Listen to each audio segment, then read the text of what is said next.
yeah, man, y'all niggas boy, bless me. I'm gonna bless you. I'm telling you, niggas love to give away money. Just call me. Give me $200. I'm gonna bring you back $7,000. I promise, dog. It works. I promise. I remember when you were young, if a nigga hit you with that, I swear for God, don't give that nigga nothing. You ain't getting it back. It's the on God. It's on God. On God, I flip your money back. Bro, I just won. That's they line. That bro, I just won. I just won. Well, I just won. I'm telling you, it ain't a scheme. Super scheme. Boxes, flowers, pyramids. Well, 8 people. How they explain it? Can't get right. You use somebody else's money. Put in 100. You bring in 2. Then you gonna get your 800. And then everybody, huh? Hey, what happened if number 6 don't have that 100? Oh, what happened when you stop? People stop coming in. You thinking with a bad mindset, man. You gotta come in ready to hustle. They gonna give it to you. Go to work then. You don't want to get paid. Just go to work then. Man, y'all don't, man. See, that's what's wrong with black people. Y'all don't want to make money. I'm like, man, yes, I love to make money, but I don't want to give it away. I'll beat one of you niggas up, boy. Oh God, they be like-minded. I beat one of them niggas. Well, you crazy fuck, boy. You get that scam and shit ass out. I'm gonna have to ask food. I got the ABCs of clothes and stock. You know the that niggas who be winning, they be fanning themselves with your money, goddamn. And they got your money, your mama, your cousin, and your auntie money. And they fanning that shit, and ain't none of y'all ass got paid. Fuck out my face. All on Instagram, goddamn. With your bread, your 800 on Instagram right now. Go get it. Came out the top rope on one of them niggas. Asking me to invest $100 and you owe me $100. Where you get your investment from? I'm sorry, but I'm gonna have to ask though. I'm gonna have to ask. Hey man, I heard that little thing you came with fell apart, and you know what I'm saying, niggas missing bread. Well, that's the same scheme you try to get me with. I'm asking. Look, the same person that y'all saying, like I heard that from another spot. Yeah, unrelated. Like this is multiple groups. That nigga ran off on the plug. That nigga ran off on the plug. No, 8 times, goddamn. But the crazier thing is, niggas still trying to 800 from here. I take my 800 from there. I just got another request this past week. I'm like, y'all still creating that shit? Hey, like man, if they still doing it, come on, man. They like somebody said, like DJ said, the jig is up there. Yeah. If y'all still doing that shit, then 100 for 800. I gotta get my money. Then don't let me ask another line that a nigga give you when they sell it to you. But man, see, I'm in the middle on 3 boards. But you been on the middle for 7 weeks, nigga. You ain't got paid yet. Cancel it. It's over. I don't even talk to him about it no more. I didn't learn to be straightforward. You want to get in this? Fuck no. Out of your group. Right. Nah, man. I go to work. Out of here. I'm cool. I love to gamble. Not gonna do that. I go to her ass out of here. That's out of here. That's out of here. Nigga came to me with like that, but collecting brand new. Like it was a brand new scheme. Hey, I got this new scheme. You know what I'm saying? You ever heard of the magnolia flower? I heard of the flower, but what the fuck that got to do with money? You remind me of the donate this 100 for the 400. Them nigga remind me of the nigga from Coming to America. Hey, I got this fine jewelry. Bitch, that's my motherfucking money. You the one.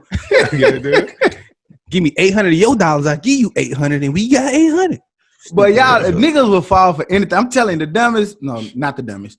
I know a group that's gonna come up with something, and they're gonna come up with something. And you just get them $200. I promise they're gonna give you $2,700 back.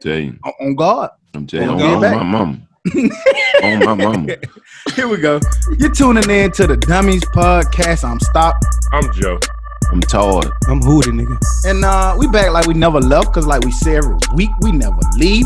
It's episode 95. 5 away from 100. 95. We almost at that shit with that century mark, baby. Yeah, that's called consistency, nigga. That's effort and dedication. A lot of people don't have that, but I ain't gonna go there today. We don't put out an episode once a season. Hold on. And that's they got a winter episode, a spring episode. Shots. Hey, and that's without missing an episode that wasn't planned. All our missed episodes been planned, and y'all knew about it. We've had times where we fucked up episodes and had to come back on. They fucked up a whole episode and had to jump back. Like, we recorded Friday, had to double back Saturday or maybe even the Sunday. You know what I'm saying? So, I slapped it's still out on one episode, so we had to let them cool off. And then we redid it. Hey, now y'all, when you be seeing that shit and hearing that shit, now y'all, I think y'all and we know what it means now. Like niggas will be like, y'all don't know what be going on behind these scenes, man. We'd have had a lot of things happen behind these scenes. Y'all don't know that. Y'all would have broke up. Nigga tried to beat me up over Booster, then. Episode 1. He doing that shit again, man. He doing that shit. He know what he doing. If that shit was episode 1, fool, nigga went crazy. He doing that shit again, man. Nigga practice all of them episodes. The headphone take off. Nigga sat over there mad. There wasn't no video back then. Come on now, Hootie. Tell him we didn't have video, Hootie, like, but that shit was classic. Come on, man. The whole rest of the episode. All I had to do was tell him. I don't even know what I was telling him. I had to tell him. That nigga went missing for 10 minutes and then finally came back in. Yeah, I mean, he was good. Dummy. He was talking about God at the point in time. But then he just good. But on the real though, we recording this Sunday, August 16th, man. As always, shouts out to all the people on the front line. I'm gonna keep saying it. We still battling pandemic, man. I hope everybody's being safe. Wearing your mask. We just seeing new mandates that people are trying to, push the mask wearing. That if we can wear it, we can kind of clear up, like I think it was like 48,000, 50,000 cases in the next 2 months. So put your mask on, man, if you can. If you can't, I don't know. Other than that, man, where we at with the hoop? What the week was? Good week, man. Had a battle, lost my battle. Goddamn, we gonna get to it eventually. I know what I'm saying. That might have been the biggest loss ever. You know what I'm saying? It happened. Somebody got to make the choke. But I ain't gonna say it was a choke. Reggie Miller Jr. I don't think it was a choke, 3-1. Man. I think it was just a good battle. You know what I'm saying? I mean, it's been time stock been down 0-2, can't get right. So chill out. You know what I'm saying? It happens, man. But that man, and you know what I'm saying, at least you can see the background a little different at the crib, man. About to drop the ball off at college, man. And I do want to bring him on here. I want y'all boys to give him some games since all y'all did it. Just let them know what they expect going away from college. You know what I'm saying? So do it like towards the end. Whenever, man. Whenever it'll get a good listen. Whenever. All right. But other than that, man, at the crib, man, we went and got out a little bit last night. Some people, like, New Orleans ain't never been this empty, but yet it's still fully crowded in some sections. So you still can go see. At least some of them are being cautious, but it's just still too crowded. Like we was walking downtown, got the Bourbon, and we was about to go down Bourbon, but then we just saw so many people out there. Like, nah, we gonna double back and go back to these streets where ain't so many people at. You know what I'm saying? So it's still people still out here, still having a good time, still enjoying it. Some are being safe, unfortunately, some aren't. But I can see why some of the numbers was going down, and hopefully those numbers are true. We don't always say we don't know, but hopefully they're true because a lot of people are being safe and not a lot of people are out in the city where they're mostly out. So, yeah. Question: Is downtown and French Quarters the same thing? Yes. The French Quarters is within downtown. Okay. Mm-hmm. Yeah. I do got a question too. What you got? What kind of dummies money you seeing when you get your Airbnb and don't stay at your folk house when you from the city? He can walk to his folks' house. What you do is you make your wife go to work and work overtime, and she pays for it. You ain't got. You'll need them 800. Bum, get that nigga dummy, dude. I need no one for it. Bum, dummy. But it's just it ain't that much, man. Like times like this house we're living in right now, I think it was like $80-something to $100. Time out. Wait a minute. Hold on. Flag on the plate. Where's you staying at, Todd? Why you fucking with Hooter? And you in Mobile? Yeah, in the big hotel. Okay. Dolo. No. Hey. No. Dolo. Anytime a nigga gotta explain instead of answer the question. He ain't got no assistance paying for his stay. Go ahead. Open that window. I bet you see the whole city. That nigga on the 18th floor, goddamn. Listen. Okay, so I don't have a room to stay at my mom and them house, so I don't have nowhere to stay. That's so weird. I got to get a room. That's weird too, though. Like I went to my mom and the crib, and Grace's mom and the crib. Like, cause Grace's mom going through some stuff. She getting healthy. She a lot healthier food. She look super healthy. That's good. But we had to go to her house, and we just had to stand at the screen door to talk to her, like the glass screen door to talk to her. Like I went to my mom and them house. We might have stayed there 7 minutes, food in the backyard. Like that shit just feels weird, but it still felt good to see him. Yeah. I know exactly what I know what it is. That's what I was telling you when I went to my mom. No, my mama, she stood on the porch and we was in the driveway talking through the window and shit. Like, hell. Yeah. Who the about think about Mr. Nash the time? That's why he went and got an Airbnb. Well, freak ass boy. Well, no, I just didn't honestly food like, and it's still weird on my end too, because I just didn't feel comfortable going to my mama's house because my mom was in Miami a week or two ago. So I look at it from both. Like I'm just being honest. So I'm looking at it from both angles. Like I got you, though, B. I could give it to her. She had a 10-day window yet, huh? Right. It could go either way. Nigga, her husband goddamn quarantine, and why I can't? Man, fool, that got to be dope going to college. You're away from your parents, but you got 2 grandmama houses you go grab you something to eat from. Boy. Fool, my mama just sent the picture. Say, tell him come get his care package. Big box, long as a table, all kind of goddamn shit. They ain't going to bother you. I can only imagine because y'all know how Hooter Room look way in Birmingham. If you want a snack, a cake, or anything, it's well documented. Go to Hooter Room. He had to go right down at the Hooter Room. That nigga at home. That means he got about 8 cars to drive. Goddamn. He got everything. But, how was your weekend, Garrett? Todd, my bad. Todd. My week was good. You know what I'm saying? We of course, you know, I'm on location too, so I came down. You spent them winnings from the battle, the Dummies battle. Them winnings on that room. We know. I was gonna get into that a little later. You know what I'm saying? But it was a little premature. But yeah, I came down here to see my granddaughter. Congratulations, grandpa. Papa J. And not only that, I had a funeral to go to yesterday. My grandmother's sister, which is my grand aunt or great aunt or whatever you want to call it, she passed. She had another one of them dementia type deals. 2020 just keep on knocking people off, man. You know what I'm saying? Especially people that's close to you. We also had Twist, DJ Twist T. He was DJ in Birmingham. Y'all all know him and come in contact with him. But my affiliation with him went all the way back to college, where we started off doing Blazer Radio together. Yeah. So rest up, DJ Twist T. Aunt Beulah, what's her name? Aunt Beulah lived in White Plains, up there in New York. Yeah.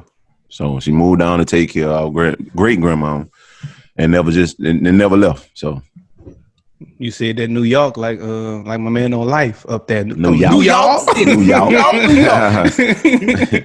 But yeah, man, that's pretty much the week. The cap of the weekend, right? Yeah, I appreciate it. What about you, Joe? Shit, I was trying to think if I did anything this week. Y'all got out yesterday, nigga. Went to where the hell we went? Went to Back 40, little beer place. Grabbed the burger outside. That was cool. And, did some things with the wife and shit like that. But besides that, work. I do want to say happy birthday, Nip. I think it was either today or yesterday. Mm-hmm. Happy birthday, Nip. Saturday. That's all I've been on. I listened to him this morning. What you got against me, bro? Because I see you got your babysitting service going. And Taylor ain't been in daycare yet. Get that nigga, cuz. I'm trying to figure it out. I've offered my services many times. I'm trying to figure it out. I'm only going. I think it's me. You over there teaching them how to shoot the ball in the little Nerf goal that you got in. Did he give him the right or wrong form? it was quick, wrong, so I couldn't catch it. Probably wrong, of course. Shoot that bitch that way. Some haters. It was quick. I'm trying to. I didn't give him that car right. Hey, he gave him that car right. Hey, look at Cup over here. I teach you how to shoot too. You know what I'm saying? So anytime we got that cover, we got that over here. Anytime, I shoot. Anytime y'all need a date night, just let us know. All right, so it's not. Just make sure they got food. What kind of shit you running? Like them daycare for real. Pampers, whatever. Second pair of clothes. Yeah, because she gonna be drinking grapes and champagne if you sparkling wine. You better pack her a lunch. But got to kick it with my people a little bit. But that was it. What about you, Stock? Dope week. Quick week. I was in this bitch. I kept thinking Jordan's school start Monday. It wasn't till right before we got ready to do our battle on Wednesday that I realized school started that morning. So luckily the shit was remote. So she started school. So we're just kind of getting back used to the swing of getting into school, doing that remote shit a little different. Like she opened that bitch, had about 52 classes. We didn't know which classes was which. So trying to call the school and trying to figure out all of that stuff. So it was a little different. I can tell for her, you know what I'm saying? She kept like, did the bus come by? Like, yeah, it came by, but you Like, you could just tell that, I had to realize, like, for them, it is kind of weird. Like, they used to go to school. So they do still have some going.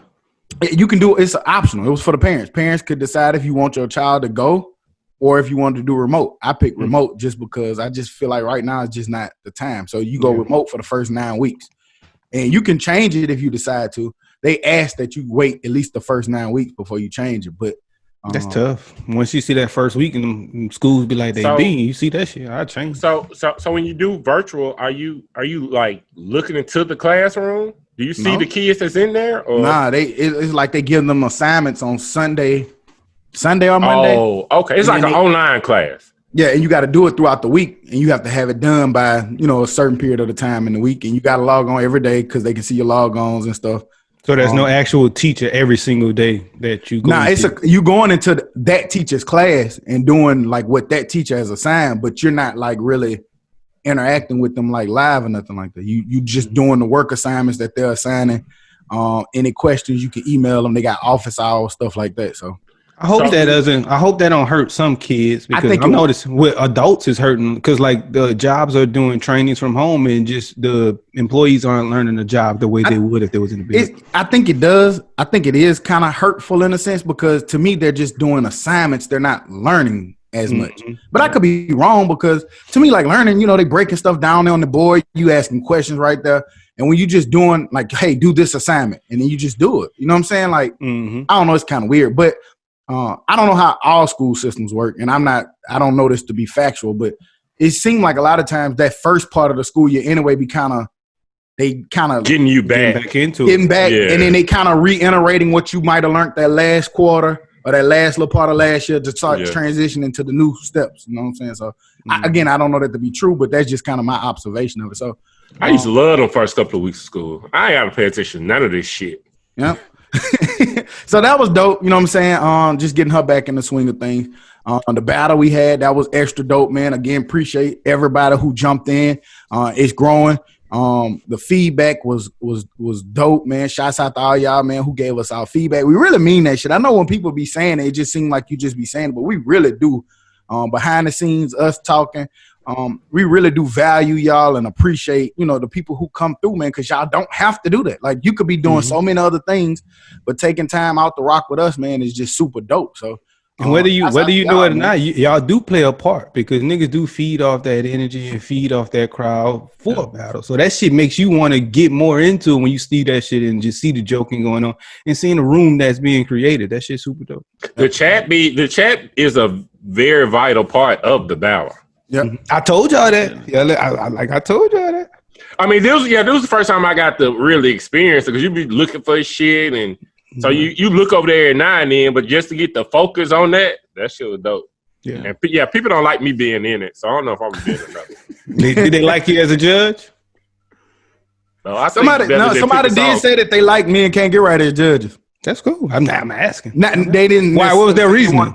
They didn't say. They just like, it was dope battle between them, and it was like, it was really dope to see you and Can't Get Right as judges. I don't know if they were just saying as a one-time thing. I think that was true. I also think just the type of battle that it was going to be like that. Yeah, it was going to be like that. Nobody could have fucked that one. Man, fuck it. Let's just get into it. Shit, we here, goddamn. We might as well start with me because I don't have a whole lot of news or good shit anyway. So, our battle, man, No Limit. Todd was representing No Limit. Huda was representing Cash Money, the hometown hero, where he was supposed to be. I won no matter what. Epic battle. It was a good one. Now, Todd ended up itching it out 8-7. It went down to the last rounds because we had 15 rounds. It was 7-7, and it went down to that last round. Todd, dumbass, tried to give y'all 5 more rounds. I was like, what you doing, Todd? You know what I'm saying? But he got that squared away. At that point, I think he had too much Wolford. So that's all it was. Yeah, but it was hard. That nigga said, all right, I'm telling y'all fucking up yourselves. Nigga, shut up. I was so convinced that it was some more time left. But now, I thought you said we got 30 songs. Yes, nigga. That's 15 rounds. I was drunk. I was good. That nigga trying to have 60 songs on that bitch. You know what though? That format we did came out perfect for this battle because it came down to that last round. You know what I'm saying? So it mattered, like, and then it was a whole song, so it was kind of like, it was a dope battle, man. How y'all felt about it? I cried a little bit that night. You know what I'm saying? I cried a little. Baby, I got out that Zoom, nigga. I'm gone. Nah, I always do that though. Don't do that. I always get out of there, all y'all niggas. Nah, you hit the button a little different. Yeah, I ain't gonna lie. I was ready to go, goddamn. I thought about that shit. I thought about that shit till about 4 a.m. My feeling was hurt. Then I realized, man, I had a fucking blast. Nigga. That's all that mattered. I had a fucking blast. The people had a fucking blast. Every last song was a fucking blast. So call it a blast. But man, Huda, let me give you your your roses right you here. You was the regular season champion. You won the regular season, the throwaways. You ran off with that. You was the regular season MVP. Samfo. You ran off with that. But when it got to the goddamn playoffs. So it was a 1-game playoff because we was 7-7 up to that point. No. If that's the case. No.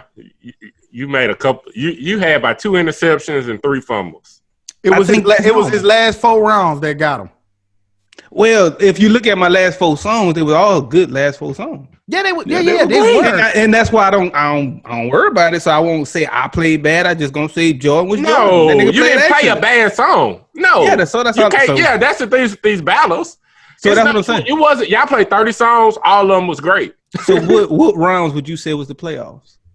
No, you played some songs in the throwaways that you should have put in the battle. That probably would have won a round. I mean, that's possible, and I think that's always possible. Oh, it's more than possible. I think that's always possible, and it also gets to a point where it's just like, would you like more? Like, would I like more? Would you like more? Would he like more? So I think it just comes down to that, you know. Yeah, it do boil down to a lot of things, but you definitely played 2 for sure that I think would have won you some rounds. Like if you would have swapped it out for Soldier Rags or something, you would have maybe won. I know, but then you try to go with a story too. Like Soldier Rags just was a part of that story that was huge. So I get it. I totally get it. But honestly, you were the narrator, so you control that story, nigga. You could have made a story and CD. I know, I played this all the time in New Orleans in the skating ring.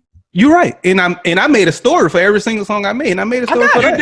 You did. I like that. Every song had a story, so I made my story. Doesn't mean it's going to be, your or their story. All in all, it was a dope battle, man. I did think it was a point in time when you played a whole block in 400 degrees. I said, "Ooh, he finna run." I thought he was finna run away. I didn't want to keep going 400. I could have. I just had to step away. I had to step away though. 400 and All on You Volume 2 or 1, any of that Chopper City, man, you could have you could have ran away with them. But that's cool. It's a good battle. Like you said, you play what you feel, it need to be played. I thought it was super dope though, either way it go. Todd, nigga, like we ain't finna let you off the hook.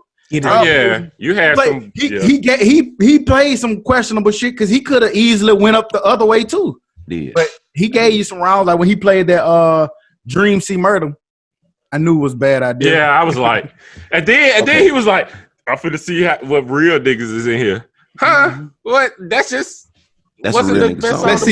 Let's see what Thugs in the just said. You know what I'm saying? Hey, look, I'm gonna tell you. That was a good one. What Thugs in the building? With Thugs in the building. According to somebody, it was a lot, goddamn. They all were, huh? That's all that was in there, huh? Thug Central. I'm sorry, what you about to say? But no, like I wouldn't have preferred it go any other way than it did. You know what I'm saying? Going down to that last song, like I wouldn't have wanted it to be a blowout. I disagree. I would have preferred it went my way. Well, that's what I'm saying. Even if you win on that last song, even if you win with that last song, because of who they were to me, like I said, it was just fun for me. Like I don't really. I want to talk about that too. I want to talk about that last song. Hey, you had to know that was going to be the last song. I know. And my thought process was even still now. I think that I'm About It was the bigger song. Agreed. But I think all of us think that G Code is the better song. So I don't think you lose either way. It just depends. I think G Code's a better song. Just like not lyrically and more depth and more. It's very subjective. Because both of them are like top. I know exactly why you picked G Code, and it would have been great if you would have been up to. I don't think so. What could have been done about it? That's my point. So I don't think you think there's something that could be done about it, and you can't tell me what. I mean, you could have played Back That Ass Up, Bling Bling. I'm not about to play that. But that shit wasn't gonna beat About It. It's not beating About It, man. That's what I'm saying. And that's make it tough. No, he can't, man. He's either gonna win or lose. I think G Code makes it tough. You know the song that I was so glad that you played. Do you not know that when you you ain't played He played it. I played He played it. I'm glad he played it because when he played that allowed me to play How You Do That though. And that's why that was some bullshit. It was no way How I should have lost. I'm telling you, it's just. Thank you, Judge. It's the same concept that you just said for. Right. Like, if you can understand the same concept of telling him to play Back That Ass Up against I'm About It, then there you go. Man, highest one is that song, but I think y'all just took off because y'all quoted as commercial, but it wasn't. No, if you remember, it got commercial later. You can't let me speak for me. I don't look at Hunt as a commercial. It had big commercial success, but that's not a commercial song to me. It didn't start that way at all. Yeah, that's what I was saying. It was the most basicest. That song for hood nigga shit. Yeah, and I will say, look, that's the only reason I played it because even though it did get commercial, it still was a hood. It wasn't that hood, that bling bling. I ain't gonna lie. Back that ass up. It wasn't that. Me being transparent from a judge standpoint, almost every round y'all played, it was hard to be like.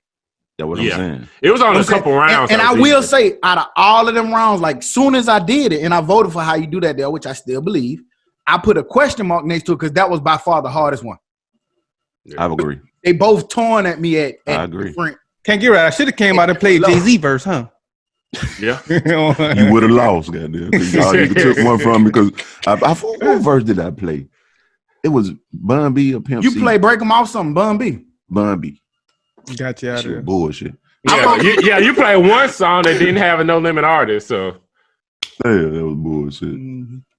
All in all, man, I enjoyed it, man. I don't feel bad. I just feel like that shit was fun, and we probably should have went to 20 because we had a lot more to give. But even if it would have ended, it still lost by one, I'd have still just been feeling the same. And shouts out to the after hours, man. We we stayed on that bitch a long time. Yeah. Like I think me and Todd closed the doors finally. Right, we did. It was by we shut that bitch down. Goddamn, Todd, Stank was in there. Shout out to my homeboy Cheeto, man. He came in there, man, from Cleveland, man. He just, like I said during the battle, he just got home about a month ago from a 6-year sentence. So shouts out to him, man, just getting back and trying to get, welcome to freedom, Cheeto, man. Dope. He been that nigga love Cheetos or something. I forgot why we started calling him Cheeto. Back then he was kind of like the bigger nigga, and it was like, nigga, you Cheeto, nigga. I forgot why we started calling him that. I think one of our football coaches gave him that name, and it just stuck. But just like with him, it's crazy because like when I talk to him, it like all of this technology and shit that we used to use, and like think about it, you've been gone for 6 years, so you getting back Zoom. What the fuck is a Zoom? Yeah, and Instagram. Like he was struggling trying to find the podcast. He was like, man, how the fuck I find the podcast? I'm like, no, you just got to go here, and I'm explaining it in terms that like, hold up. Let me break it down to third grade could know it. But shouts out to him, man. And Stank Martin stayed in there for a good little minute. There was just a bunch of us in there just talking, man, about the battle. Then it turned into like a damn, I ain't seen Stank in a minute. Like here we go talking and chopping it up about old times and shit like that. So that's why we do these battles, man. It's really about, I told y'all during the week, I talk a lot of shit about winning. I got my antics and stuff. Y'all know that's just me. But at the end of the day, I really just think it's just good old fashioned fun. And it's dope to, connect the people, play some tunes while we going. Because regardless of who win or not, you can't take away from the legendary of the music that we're picking and choosing to play. So those are facts. Yeah. Mm-hmm. Can't go we still got to figure out what's going to be next, but that's the hard one. We got a few questionable ones, I think. We got some stuff on the board. Yeah. You got to be worthy of a follow-up of this, though. Of these camps or these artists. There's no follow-up to that, so let me just set the precedent. Individual. When I say that, I don't mean like a whole group. I just mean like big artists. Even if it's an individual, gotta be big. I don't think it necessarily like it could be little. It's still about battling that music. Right. It's just like going to watch an NFL game, going to 3 overtimes, or going to a park ball game, watch 3 overtimes. It's still like a good ass game that you're watching.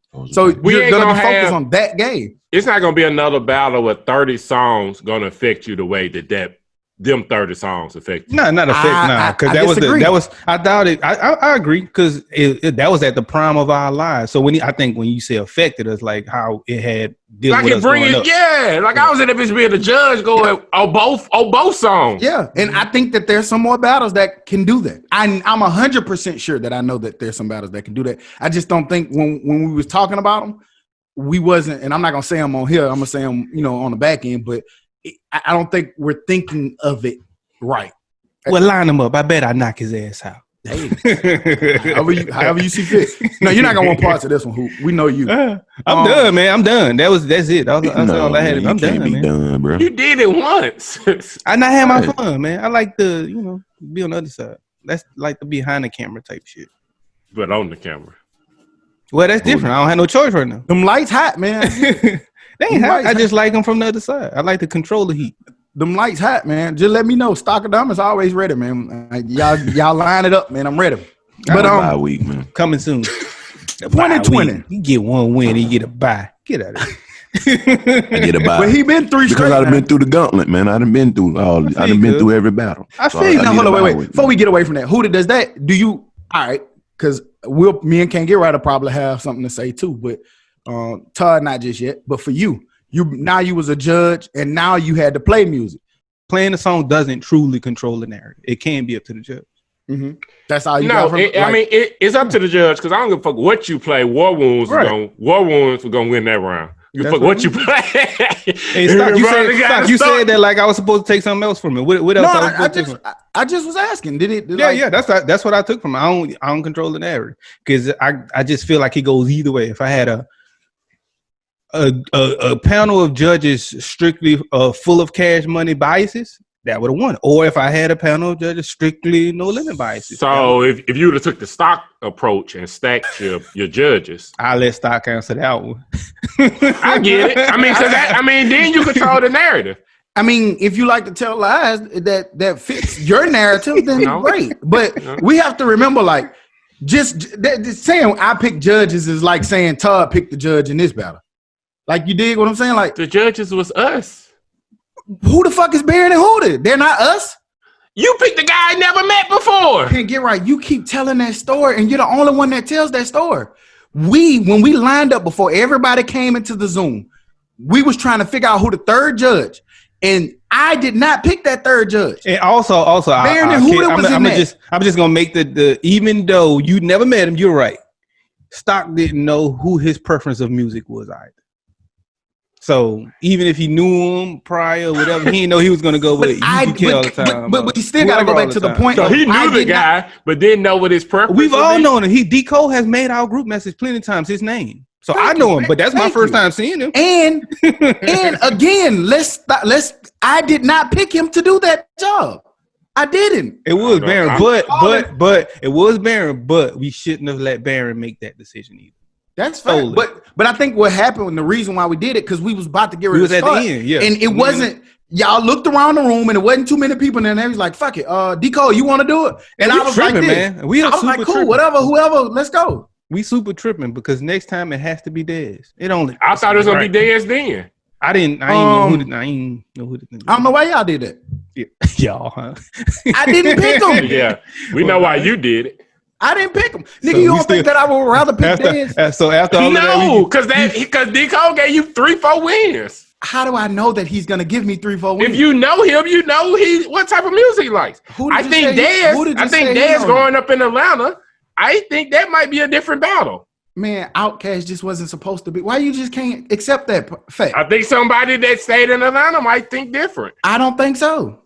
Oh, so I got one question. On the time when D. Cole did pick UGK, was it between Atlanta and? No, it was between me and Todd. 8-Ball. So that don't matter. Exactly. So it don't even matter. Yeah, because for it to be D. Cole, it would have had to be 1-1 the judges. So if the third judge, hey, we wasn't in it wasn't a battle between me and you. It was a battle between me, you, and Todd. Yeah. Don't forget. Todd was in this battle. Right. So when it got to D. Cole, you wasn't even in there. Picked your person between me and Todd. It wasn't between you. But it wasn't. But you still wouldn't have had more wins, basically. How, y'all? Because you was never. Did he ever pick stock over you, or did he pick stock over Todd? He only picked when it was a tie between the two judges. But what they're saying is what song did he pick? Right, what song he picked? My song or your Don't song. worry about it, Kate. You're right. So you don't even remember what's going on. Right. Nigga just talk the talk. Nigga crazy. But nah, I did think it was dope, man. It was different. I say being on the judge side, I still actually like being on the music side, but I enjoyed the judge simply because I actually can enjoy it a little bit more because I can read the comments. Yeah. And for me, the comments didn't necessarily sway. It was just funny reading the comments. Like, and still, you still miss the comments. Like, you don't catch all of them. So it was just cool being able to actually interact. Because when I'm playing the music, I don't really have time to read comments, interact, get the next song where I'm going to go. You know what I'm saying? So, but all in all, man, dope ass battle. I had a good time. 2020, man, keeps providing us with some bullshit. I don't know if y'all saw this, but for the first time in history, a tornado warning was issued for a fire tornado. You saw the pictures of it? Man, no, it's pictures. Put it in the group. It's in California. I saw that shit. Put it in the group. A fire tornado, man. I don't know what the fuck this is, but it's fire whirls. It's like a rotating smoke plume being ingested into I can't even pronounce cloud that could produce a bonfire, a bona fide fire.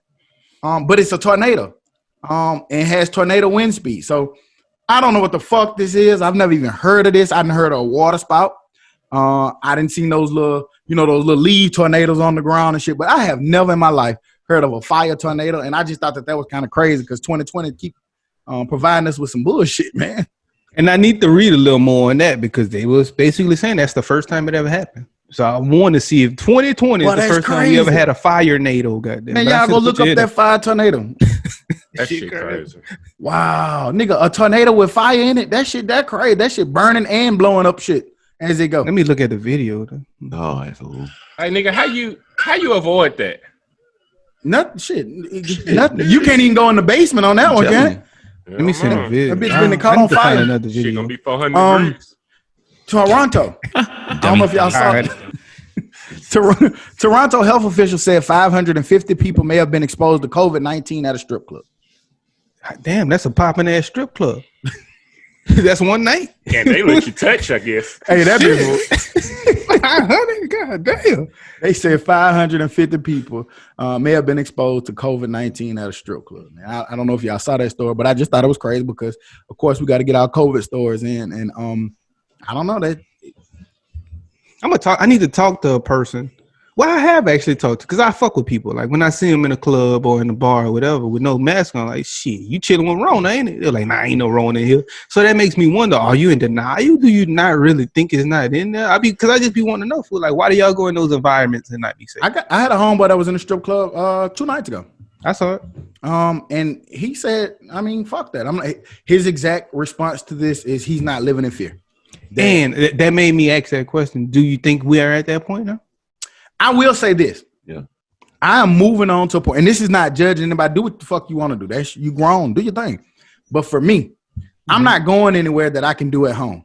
Like I can drink at home. I can do that shit. I can do a lot of stuff at home. Things I'm willing to do.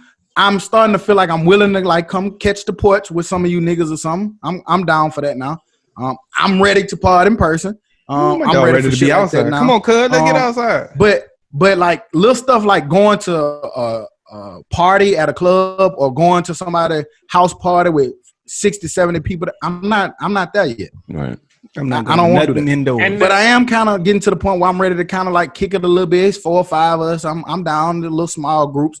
It's still the same thing. Same shits can happen in those environments, but I feel more comfortable with that than being in the room with 300 people. You know what I'm saying? Like at a strip club or something. Yeah, that's just weird. And the strip club I've been seeing here, they got barricades up and shit. Like, nigga, this ain't no parade. You ain't going to the strip club with no damn barricades. What the fuck is wrong with you? Why would you be in there? You can see that shit on Instagram. But see, that's what I'm saying. The strip club that I'm seeing, like, it looks like regular. Like, no mask. Normal food. Tipping. I seen strippers on niggas' lap and shit. And nigga goddamn, the normal shit that you would see in a strip club. That's a strip experience. I seen some shit. I seen some videos from Atlanta just last night, goddamn. And the only mask you gonna see is the ones that bedazzled or some shit. Something that's gonna make their outfit look nice.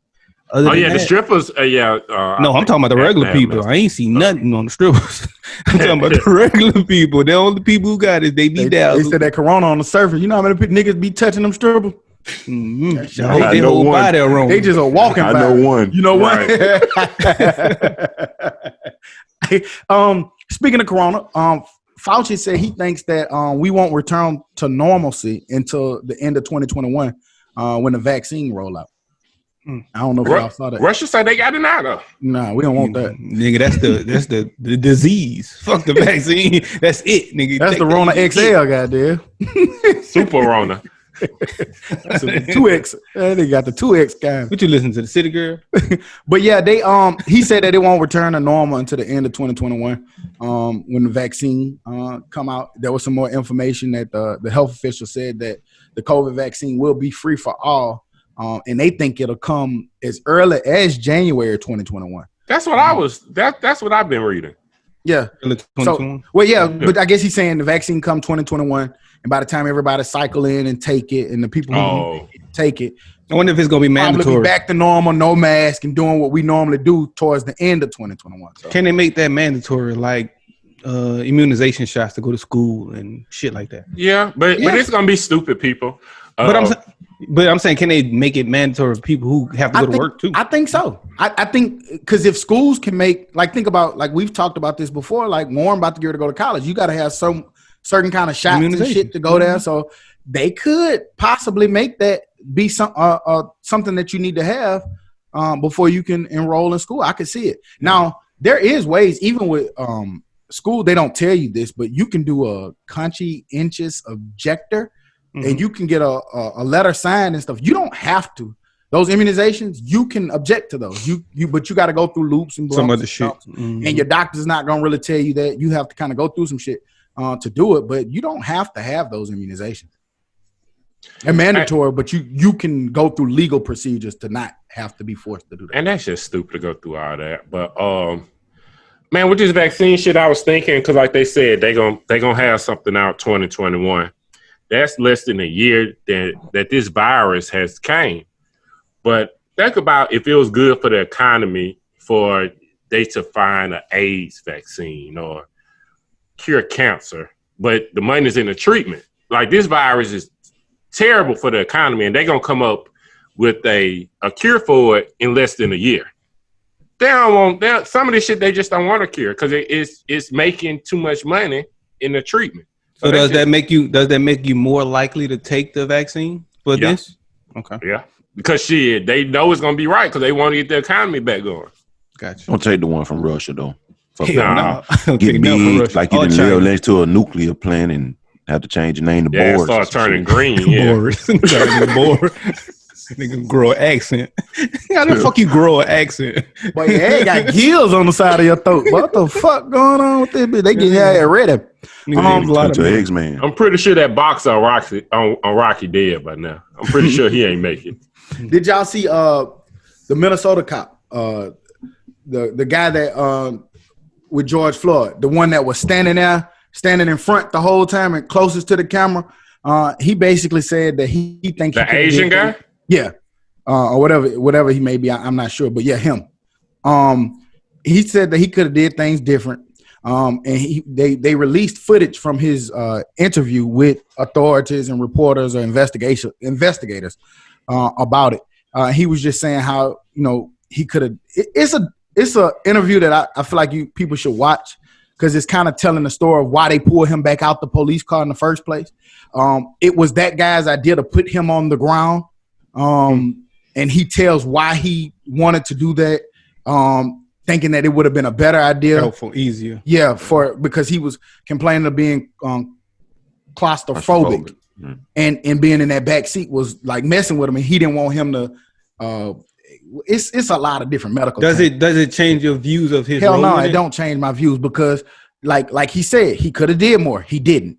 Then he said his heart sunk when he saw that he died. I bet the fuck it did. Because, like, you know what I'm saying? You sitting there the whole time. And, I just think all of this shit could have been preventable. That man should still be here today. They could have.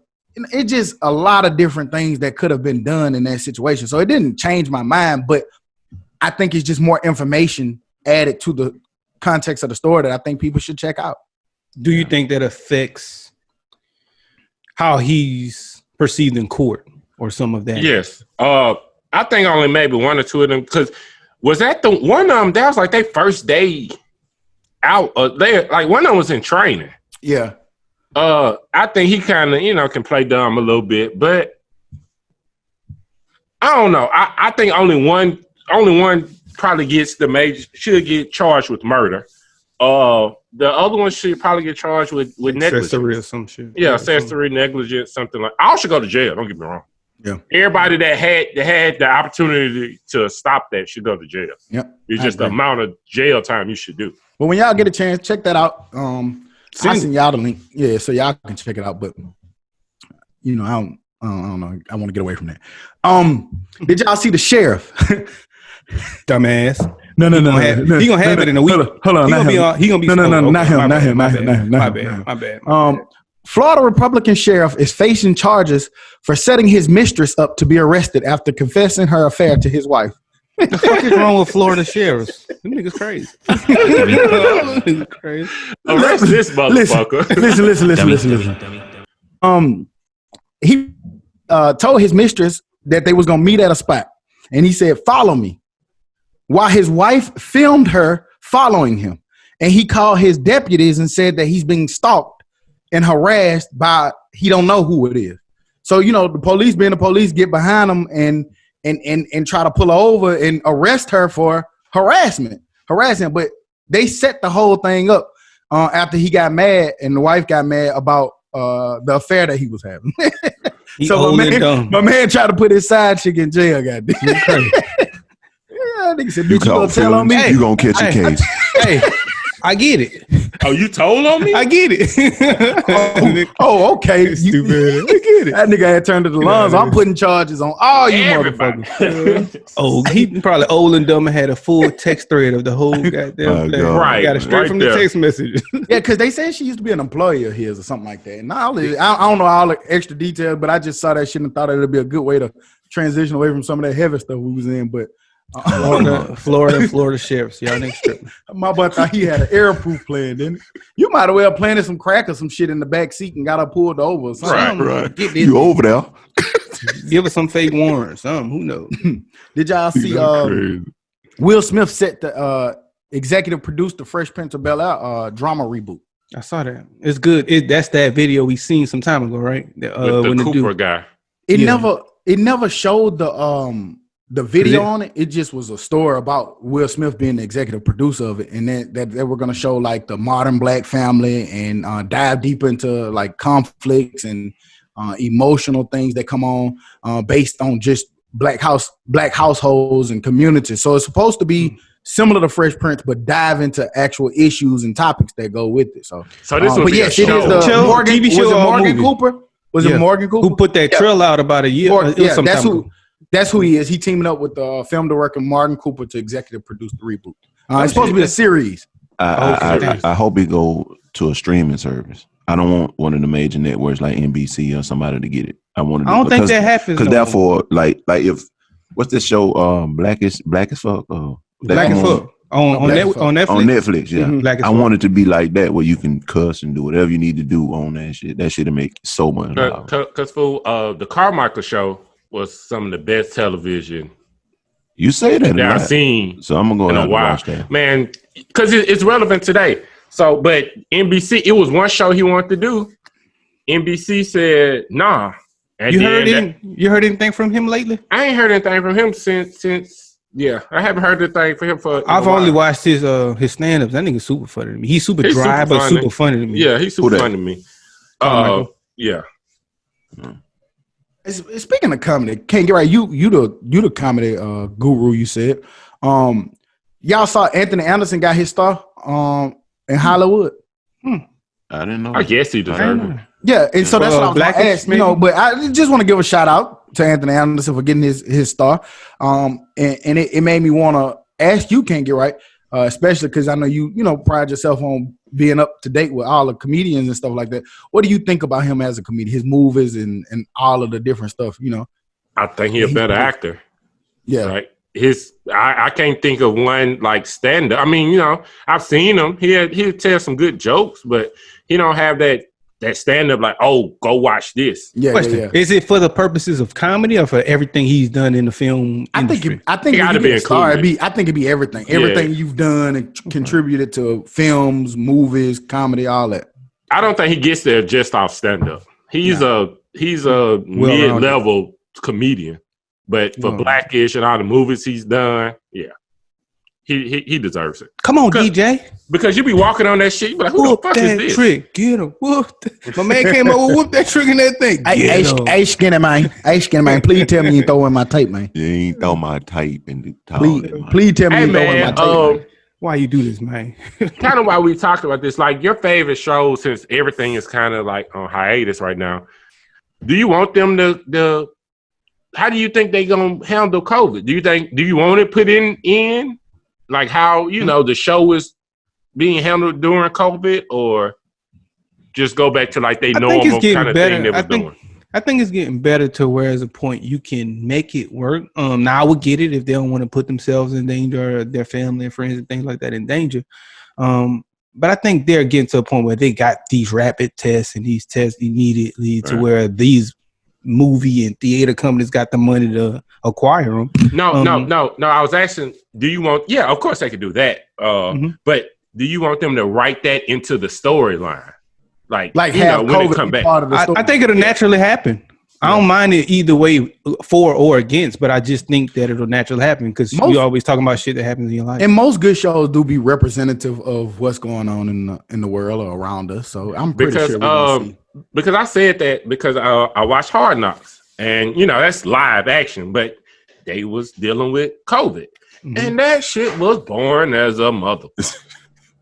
Yeah, well, because they can't really be around each other. Explain what the I ain't seen. I mean, because you're watching them like doing Zoom meetings, and then they doing walkthroughs. Like a nigga got cut after a week of walkthrough, and the coach told him, well, use this time to get in better shape. Nigga, I was walking. You don't even know what type of shape I'm in. The fuck is you saying?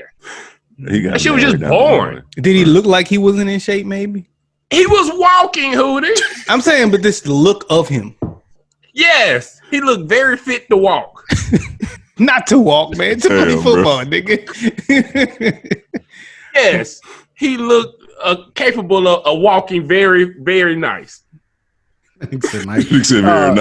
Man, y'all saw like Huda had said something about the movie studios and the testing. Man, y'all see what some of the shit that they doing in South Korea? No. In South Korea, they got these stations for the public bus. When you wait for the bus, you got to scan to get your temperature before you get it. It's like a big machine, like a room. It's made of glass. You got to scan before you go in, and it check your body temperature. It has to be under 99 degrees. Then they got under these ultraviolet lights that can like detect what's inside your body and like your body temp from inside and all the different, man. And then they got the little hand sanitizing stations that you got to put your hand under, and it's going to drop it in there to sanitize your hands. Of course, you still got to wear your mask and all that, but it's just the government's response to do everything that they can to help people be, COVID free or try to minimize the spread. And I thought it was just kind of dope to see how the government is reacting to it and putting these stations out of, no doubt. Shit that a year ago we wouldn't even think about, but now it's built and ready to go. I thought that was kind of crazy. Right. And not only that, we live in the richest country in the world. But our main concern is moving mailboxes and shit. So we good. Our government trying to keep COVID around. Right? That nigga like, hey, let's not slow this shit down. So with that, do you think we still test more, because that's kind of like a form of a test? We don't know. We don't know those true numbers, but numbers went down as soon as buttheads started getting them. As soon as they disappeared. Yeah. Shit.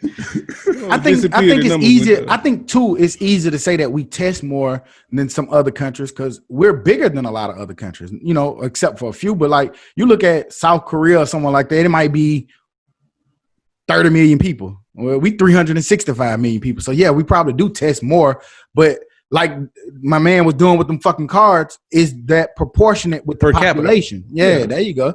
That's how it goes. Like shit, you might have 3 million tests, but you got 365 million people. So are you comparing that to a country that only have 3 million people? Of course, you do more tests. You know what I'm saying? So, only one person does. And I was watching an interview Bill Maher did with Keisha Lance Bottoms. I hope I said that right. This week? That's it. This week, yeah.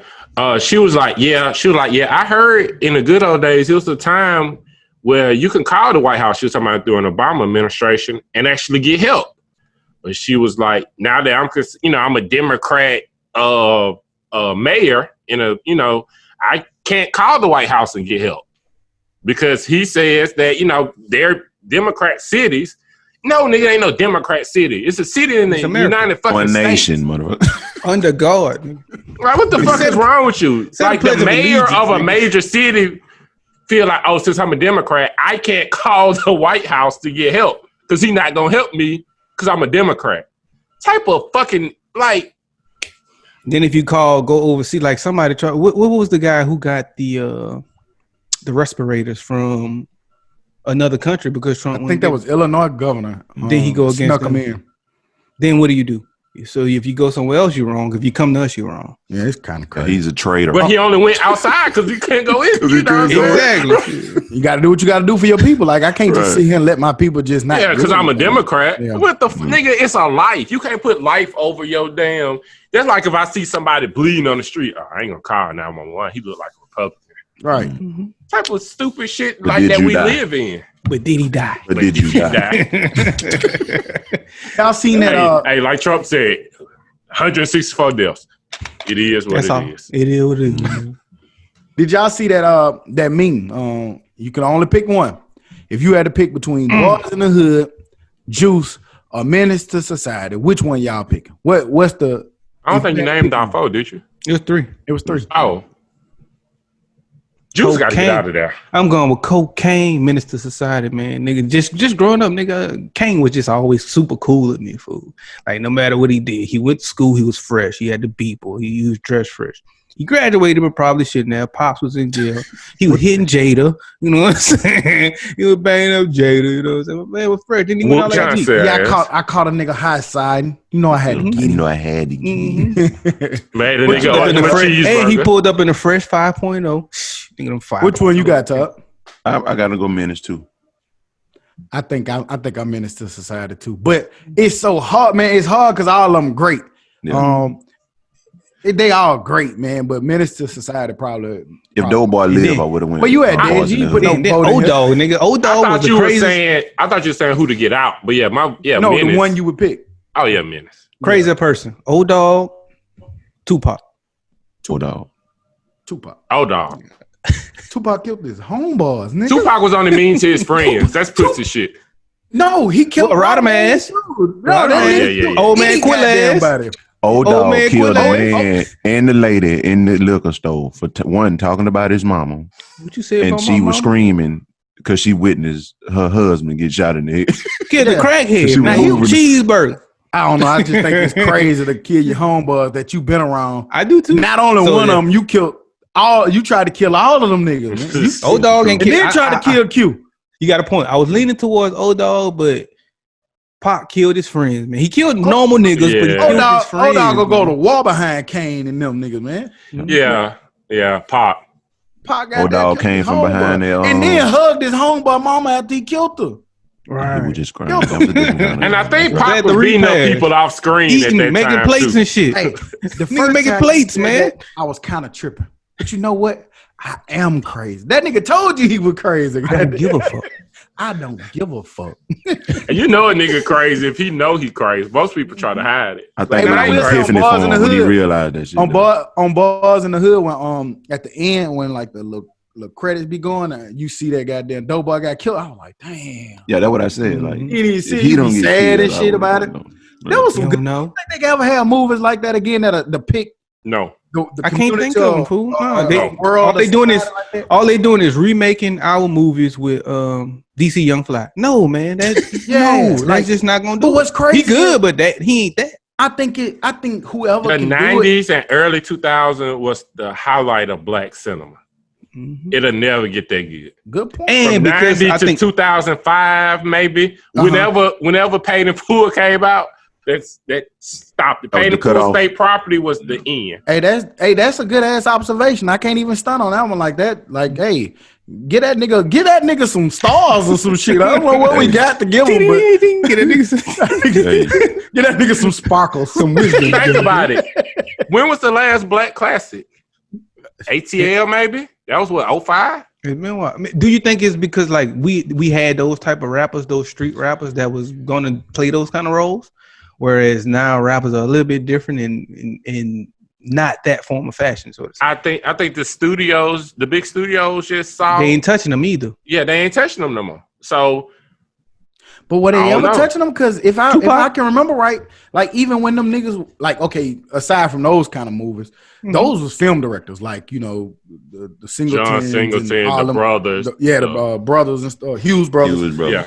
But then you still had like shit like I'm About It and block what that shit Block that they put that shit on themselves, like they went out and got, you know what I'm saying? So I get it, but it still wasn't like that though. Like I'm talking about like it wasn't. Like, but I guess what I'm trying to say is I feel like if people really wanted to, I feel like you could make a dope ass movie about today's time, similar to those, but using what's going on today is going to be a lot different than Boys in the Hood or Juice or Menace to Society. If you depicted the issues that's going on today or something, man, them could be some dope ass movies. Yeah, one of the only rappers I could think of in a movie today is the Lil Yachty in the High 2, 3, whatever it was. Like that's just that type. But I'm saying that's the way they're going. Rather than and now it's the easiest time to do it because it's much cheaper to make a movie now than they put NBA YoungBoy in the movie. Watch what you get. Some murder. Right, that's what I'm saying. You gonna get juice. You gonna get fucking juice, nigga. Yeah, no. I ain't watching. Nigga, you gonna get juice. What you mean? I probably end up watching that shit. You talking to me right there watching that shit. No. So we can talk about it. But this would be the best time. Imagine somebody, but it's not record labels like that, man. There is no more No Limits. Well, if Atlantic wanted to put out a record, not Atlantic. Who everybody in the world signed to? QC and them. Yeah, they should be trying to do that. But I think the difference with QC still on a. If you think about it, they're still relatively young. Yeah, like young in the music world, like outside of Migos, 4 5 years. When P started, but P said in the music business, you only have about 3 to 5 years. I believe that. If you think about the majority of rappers, now you got your Rosses and your Drakes and your fucking Kendricks, Coles, Wale. Like you got those people that's 1% that stay in power. But then you got so many more that like, where are they? Like, where are the Rich Homie Quans? And like, you know what I'm saying? Like, it just be like, they be still dropping music and you don't even be knowing it because they just kind of. Hey, I'm in New Orleans, so I'm listening to the local radio station and I hear some new Fiend come on yesterday. New Fiend. He still drop music. He been dropping music. I know, but they don't never stop. Majority ain't gonna never know that though. I listen to him because he be with Currency. You know what I'm saying? He got a lot of music with Currency. So he still was riding too though. Speaking of, man, Jewels came home, man. Y'all think that like with the success that Jim Jones been doing with his music, like as of late, do y'all think Jewels can jump back in and drop some good quality music? Yeah, boy. Who they gonna stream that shit? Who they gonna make that shit go gold? That's him. I'm gonna say no because I already heard some of it, and with his false teeth, he can't rap that good no more. He sound like he got false teeth in his mouth. Sorry. Maybe he'll shave him down. You would have never paid nobody to think that Jim Jones would be still dropping better music than Jewels back then. Or even Cameron. Well, I would say Jim Jones because he was the worst of the clique, but over time he's been a long-standing and he's gotten a whole lot better. Because Jim Jones was just a utility, he was just an athlete, you would say. He didn't have a position. He shot the video, he did marketing, he started rapping, but really wasn't rapping. He was doing all the other stuff. If I had work ethic, he just got better at it. If I'd had to pick one back then, I would have probably picked Jewels because he was the one. Yeah, he was the youngster that was fire, was moving around more so with different people, had collab with Wayne and went toe to toe with Wayne. Mm-hmm. He helped change that little dressing culture. I know we never did it, but with the chain on your it was all of them with that whole rock and roll era shit. Yeah, they just totally they was just different. Who did you have your wallet chain? Never in a million years. I never. And it was bedazzled. Never. I ain't gonna lie, when I used to see that shit, I used to like it, but that just wasn't. I wasn't gonna do it. Yeah, with the rock star shit and the little. Yeah, I had an It's some shit that you could think is cool, but you just be like, the shirt. I just didn't have the chains hanging from a belt loop. Yeah, they started that little skinny jean era and the shit that you see now with the rip and shredded. They probably were one of the first. Just have a bigger Ed Hardy shirt on or whatever something like it. I can't remember. During them days we ain't had nothing fitted. Shit, we did that. I like how we stumbled into music, goddammit. But Drake and Dirk put out a single. Well, Drake put out a single. I forgot. I don't even remember the name of it. Laugh now, cry later. Mm-hmm. Yeah. Okay, that. With Dirk featuring Dirk. Right. What was y'all thought? Did y'all listen to it? Did y'all get a chance to check it out? And what was y'all thoughts on the music? I haven't. That shit jamming. I like the video, the visual, and you know what? I'll circle back to that. But yeah, that Drake shit, that shit that he got a lot of guest appearances in the video. I guess watching the video, I got what you were saying last week, Joe, with the whole WAP thing. Watch the video first, and the song, kind of makes it come to life. But that Drake shit, that shit jamming. I liked it. Question: what line you was talking about? Because I did see that in the group, man. So we was like, "Did you hear that line that Dirk said?" Stock was like, "Yeah, he said a lot of lines." Yeah. When he was talking about, he was shooting that boy. Yeah, he was shooting that. Yeah, he was shooting at that boy. I wanted to come up with that later. I think you heard that line? You mean the 18 bars that he dropped?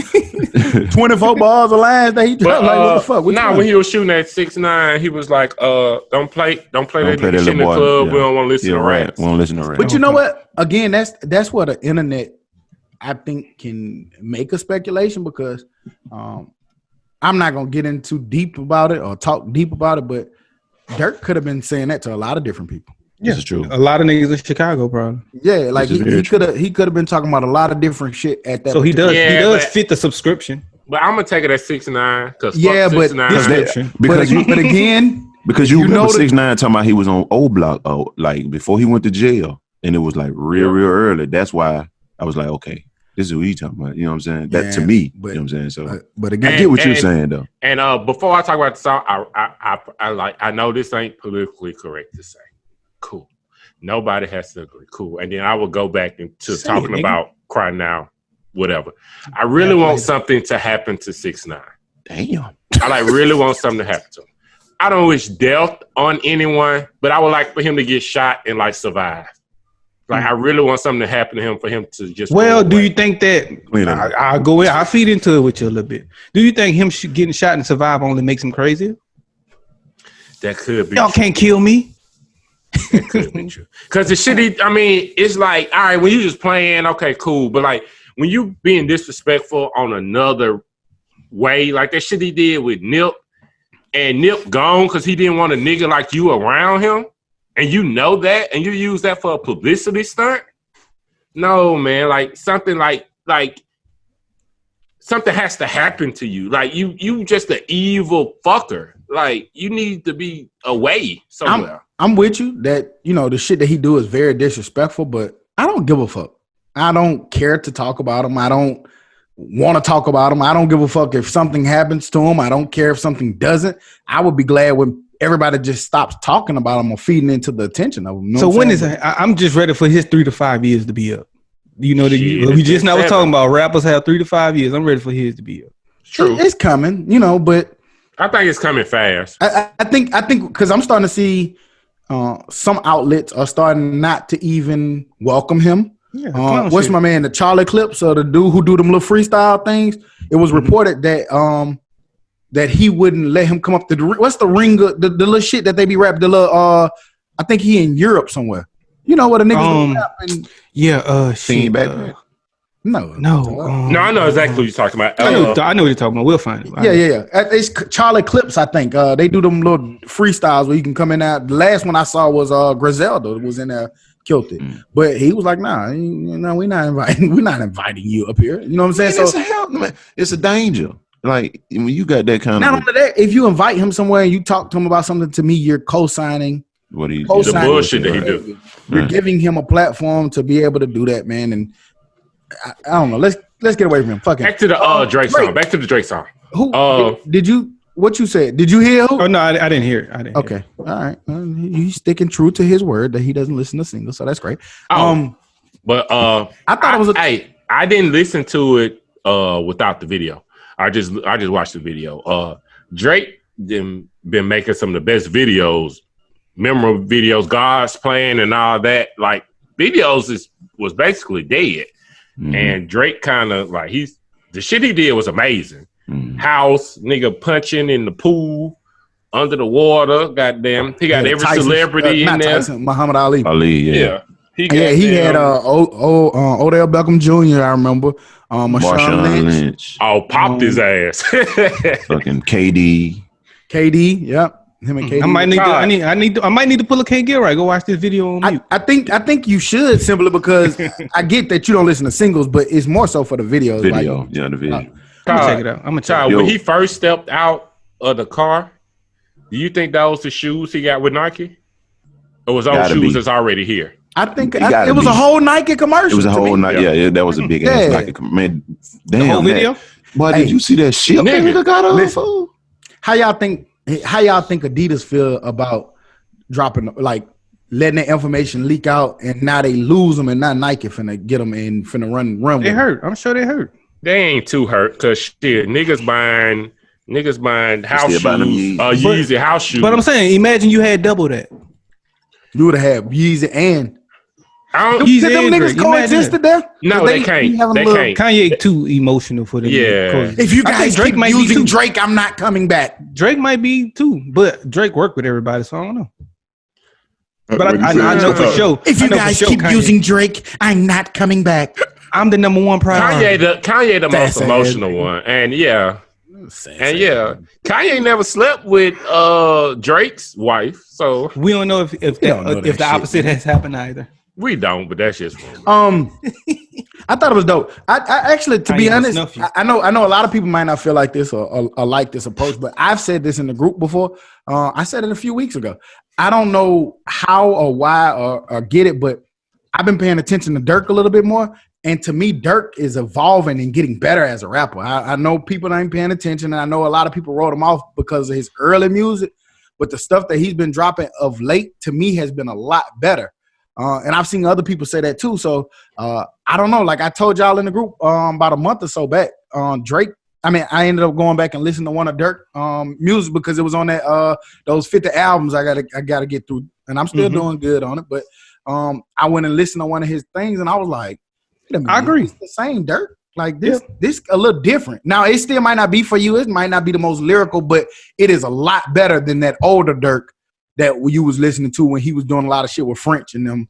It's just different to me. I agree. I think it's a little different. I think I remember starting to listen to him and seeing a change once he started to harmonizing a bit more. Like after when him and Dej Loaf was together. Yeah. And once he got with Dej Loaf and they started putting music together and making music, he started kind of, you know what I'm saying, relaxing a bit more, harmonizing a bit more, and actually rhyming a bit more as well. It's less of that drill music and more just, music. So I mean, usually when Drake give you that cosign, like you on your way. The only niggas that shit really ain't work for was like them swoop niggas.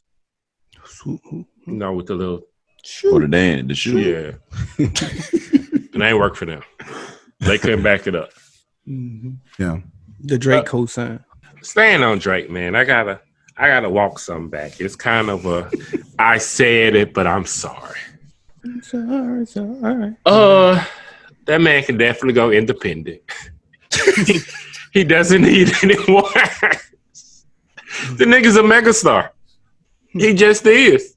He had every athlete in his video, Nike, all the type of shit in the world. That man's a megastar. I just wonder. Doesn't need anyone. I wonder what's the one thing that's stopping him from doing it. That bag that they probably offer. He's still in the deal.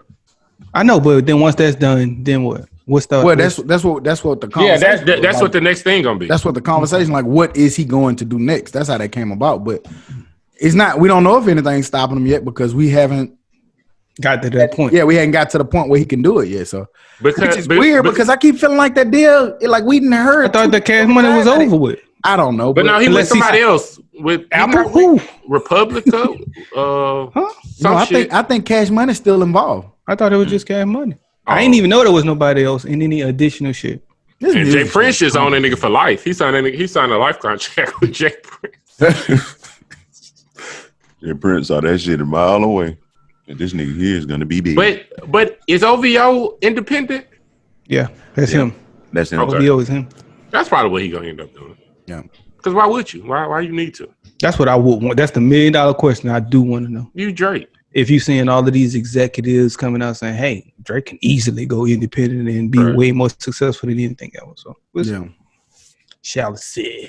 Well, yeah, I just wanted to walk that back before we get. I'm proud of you, cuz. I'm proud of that nigga. Get that nigga some hand claps, Dad. God damn it. We don't get that shit very often, and I'm proud of you, man, for being a bigger person. It's very rare that I'm wrong.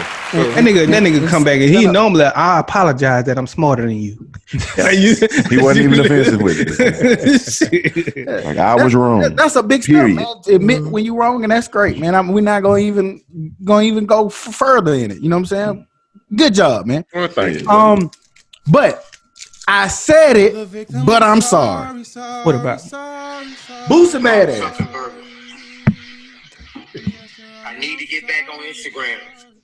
I just got an email. They say I had some sexual content. You did. My bad. My bad. If it popped out, it wasn't my fault. Yeah, it was. I'm gonna take my lead. They just sent me a thing. Take a picture with, and my Instagram still ain't back on. I just took my picture. This is my number. I just took my picture. Like he at orientation. Like he at jail. I got people money. I gotta do Instagram drops. Whatever I did, my bad. I need to get back on Instagram. That nigga act like he don't have a clue. 2020. That nigga said, "Do not do this to 2020." Hey, whatever I said, my bad. God damn it. That nigga act like I wonder if he really don't know what he did. Sometimes niggas like that don't be knowing what they did. He don't know what he did. He might not. Even though they told him. But did y'all see the first one where he said, "Man, send me the orientation or whatever you need to do." It is the start of the college season, guys. Nigga said, "Send me class." Hey, I'm sorry, but look, hey, Mark Zuckerberg. That's his Boosie call that nigga burger. Goddamn, put 6 L's in it. Let Boosie back, please. Let Boosie back. He gonna do right for 2 months. Yeah, just give him some stern rules. What he can't do: no pussy, no titties on your Instagram. Yeah. I don't know what I did, but I can help him though. Contests. You can start by not telling them to put your pussy on live for $1,000. Yeah, but that way he stopped after that. He did stop after that. I wonder if he used to tell him. He'd be like, "Oh no, don't show that, don't show that, don't show that, don't show that." And then he started posting. He must have got in jail by that point. You know what I'm saying? He had been in and out of jail. It wasn't like they just gave him one time. Oh no. He'll go away for a week. But hey, man, speaking of orientation, though, man, my boy about to go to college, man. I want y'all to do something for him, man. But y'all boys all leaving home, going away, going to college. You know what I'm saying? I want y'all to talk to this little nigga, know? Let him know what they expect, what's good, what's sugar, what's sweet, and what's not. You know what I'm saying? So I appreciate y'all very much. So this is our version of getting together, having a barbecue, and having that conversation. It always work out if you crush the instructor. There you go. Let them know. Well, it depends on what the instructor is. She get mad out there, gonna fail your ass. F. Better like talking to that little young thing. Better have a good performance too. Right. All right, man. Let me go find it. Hey, come on, cuz. We ready for you. Come get your cameo. Right. You can tell all your friends you was on the podcast. So we want all your college friends to listen to the whole freshman orientation on the Dummies Podcast. That's you, Warren. That's so cool. Hey, young ass boy. Look at that. That nigga got the. Hey, he got the young nigga outfit. That nigga got the little book satchel. Yeah, with nothing in it. Across the thing. What you got? You got them racks in there, man? Nah, I ain't got nothing up in here. No, okay, no. It's just for style. You so cool. How many colors your pants got in it? Y'all say what? How many colors your pants got in it? I'm pretty sure that solid gray. It's just a solid gray. I keep it neutral all day on the weekends. But no, man. I told you the other day, man. We proud of you, homie. For sure. We know that it's a new journey that you about to embark on. You know what I'm saying?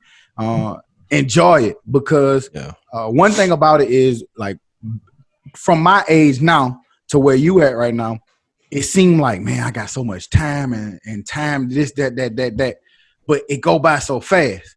Yeah, but it does. while you in it and in that moment, man, enjoy every little bit of it, because college days, man, is some of the better days.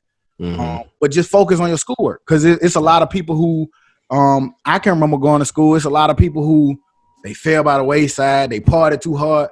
The best thing to do, man, you could party and get your work. You know what I'm saying? So that's what I got for you. Like, just make sure that you handle your business, but then also enjoy it. You know what I'm saying? Like, take care of your business first, then enjoy it, because you'll enjoy it a lot better if you take care of your business versus, don't take care of your business, and then you got to, transfer it to a new school, shit like that. So Right. Let me tell you, like my grandma told me on my way to leaving to go to college, don't go outside without your raincoat on. What does that mean? Like, look, I know that, you gotta older speak. saying, man. You can't say. You can't speak. That nigga 76. brought up that 1930 saying. You gotta speak 2020. yeah, I need 2020 term. Put it on. Use condoms. Oh, all right. Yes. Yeah. Yes. Use condoms. Understood. Even that second, third time, because that's when it gets the hardest. Yes, definitely use condoms. But nah, kind of like what Stock was saying, man. You never gonna regret not going to a party once you get older. You're gonna regret going to the party and failing that test. You're never gonna regret missing a party, because you know what's gonna come next week? Another damn party with the same people. Yeah. So if you have to miss one, it ain't the end of the world. It's not. It's gonna be them same people gonna be there. You can get shot down by the same girl next week. Let her wait. Now, I don't know if they still doing this, but don't sign up for that fucking credit card for that free pizza. Don't do it. They try to be like, man, you want a free pizza? Don't sign up for no credit cards, man. Don't do none of that shit yet, because that's a one-way trap. They just want you to go buy more of them bags that you got on. And it takes years to recover from. Yeah. Your credit and your credit and your GPA is the most important things for the next 4 years. It'll make your life a lot better when you our age. Keep your credit straight and your GPA right. But have a blast. But we could talk to you about it, but you about to do something that we didn't do. You about to do something that we have no idea what it even gonna be like because of COVID. So we could tell you about regular college. We don't know about COVID college. Yeah, COVID college is a different experience, All I could tell you, hey, I'm a cash app away. You know, $20-$30. Cash app away. He got that loan money. No, you gotta hit me like 2 weeks out. You know what I'm saying? That might work on the plate. But no, man, my advice to you, man, is just enjoy it. You know what I'm saying? Like, everything that's going to happen is supposed to happen. You know what I'm saying? Just be in that moment at school. You know what I'm saying? I ain't saying be out like footloose and fancy free. Be responsible, but I trust you to not put yourself in a bad situation. I do. Yeah. You know what I'm saying? Because I know the kind of, kid you are, what kind of kid your parents, kind of raised you to be. But like, man, like Joe said, man, and Stock said, I'm reiterated, them books come first, man. That's what you're there for. And then not only that, you're paying for it. You know what I mean? Like, it's coming out of your pocket. So if if you're paying for it, you might as well get the best out of it. You know what I'm saying? And the last thing I got, man, is, and this me really talking to you, but I'm also talking to my younger self, man. Network. Network, man. Like, get to know who, man. Be open to talk to any of those people on that campus, man. People who doing other things separate from your group. You back where you at. I ain't gonna put that out there, but you back where you at. You know what I'm saying? And it's easy to fall into the comforts of the people that you know. I went to a school where everybody around me I knew. So I stayed with the same people that I knew from around the way or that was from high school. And I didn't always network with all of the people. And sometimes I regret that, because when you get to our age, it's not about what you know, it's sometimes about who you know. Right. And so when your face card good, or you keep it straight with other people, them people will look out for you later, whether they done moved out to Texas or Houston or DC, or they be like, hey man, my job hiring XYZ, or you can come, you know what I'm saying? Keep that face card good, because that go a long way, man. And that's one of the biggest things that I got for you. Yeah. When you see somebody on their shit, like don't just, talk to, like he said, don't just talk to who you know, who you think is cool. You need to talk to a little bit of everybody. And you and that girl not gonna make it. So fuck it. Y'all just not. Yeah. Sorry. Don't talk about you don't love her. You love her for the moment. So don't make no decisions off that. She's not gonna be with y'all not gonna make it. Statistic shows. Fuck it. But no, we proud of you, homie, like for real. We all gonna come and be them old ass uncles to get everybody drunk as soon as all this shit over. I had always planned to come, man, but I thought outside was gonna be open. Well, I was gonna get in the back seat and I was rolling. But yeah, man, enjoy yourself, man. Have a good time, man. Again, like Can't Get Right said, you need something. I already told you. Text me, call me. I don't mind, my nigga. You need something, let me know, man. I mean it. Don't be shy about that. And don't drink none of that punch. That ain't for you. Kappa punch, Q punch. Man, them niggas play too much, man. We're gonna have to come down there and beat one of them niggas up, man. Don't drink none of that shit. No, don't fuck with them niggas. Don't drink none of the punch. No, none of the punch. Them niggas, hey, nah, it ain't for you. Have a good year, homie. I appreciate this, and also, a lot of love. Thank y'all. You know what I'm saying? Y'all took y'all time out to, give me some game on life and whatnot. And I'm gonna definitely keep y'all in touch, though. Kind of. You not, but just remember it. That nigga don't never call a nigga that tell him to call him, do it. No. Niggas don't call this dumb ass friend. As dumb as you want. But again, that's to the point of us knowing what you're about to get ready to embark on. Right. Again, don't hesitate. We done told you. Let us know. Holler at us, man. And we'll do whatever we can, man, my nigga, because it's all our job to help you be as successful as you can possibly be or as successful as you want to be. And don't feel like you can't ask us nothing, because that's one thing about us as men.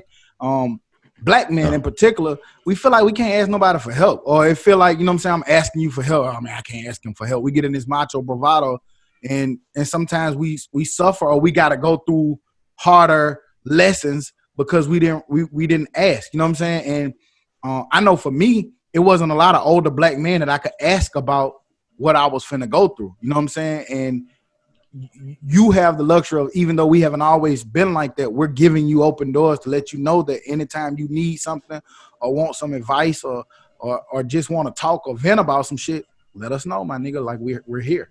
Yeah, and man, call Hood call Hood and be like, hey man, step away from Grace for a second, so y'all so you can talk. He's been through everything. It's nothing new, bro. He's been through it. Just tell him to step away from Grace, because it's some stuff she don't need to know. And he gonna be 100 with you. 9 times out of 10 is gonna be like, fuck that shit, but damn, who I'm trying to tell you? Did the teacher say something? Well, fuck that shit. Fuck that dummy. Did you die? But nah, man, again, proud of you, homie. Have a great year, man. Started off good, man, and be in touch. Yeah, appreciate that. All right, bye, little nigga. Back to Scoot. I did want to say this. Listen to all of it, cuz. Even the jokes. I did want to say this. It's just dope, man. Just now that we all back in there, man. It's just dope, man. I love everything what Lil Homie got going. Like I told him, I did want to go. Like I had plans to go. I wanted to go, but that was prior to COVID. I was like, shit, going into the scene. Go well. Nigga, what y'all? Nigga, I don't know why I wanted to go. But I used to tell Grace. Because I couldn't hear none of the conversation. I only heard his side of it, so I only heard y'all. Don't worry, we took good care of him. Oh, I know, and then I want to say that. Like I knew that. Good care of him, like Trump. Good care of him. Great. Greatest care ever. Greatest care he ever had. And that's why we did it. And that's why I put him on here, because y'all know that I'm not the one-on-one conversation type of guy. I'd be like, hey, go to college, do great, strap up. You're gonna be good. Oh, we told him. That's why. But I'm saying that's why I bought him. That's why I bought him to this room, because I knew that y'all are the guys to give him good information. Right. That's appreciated.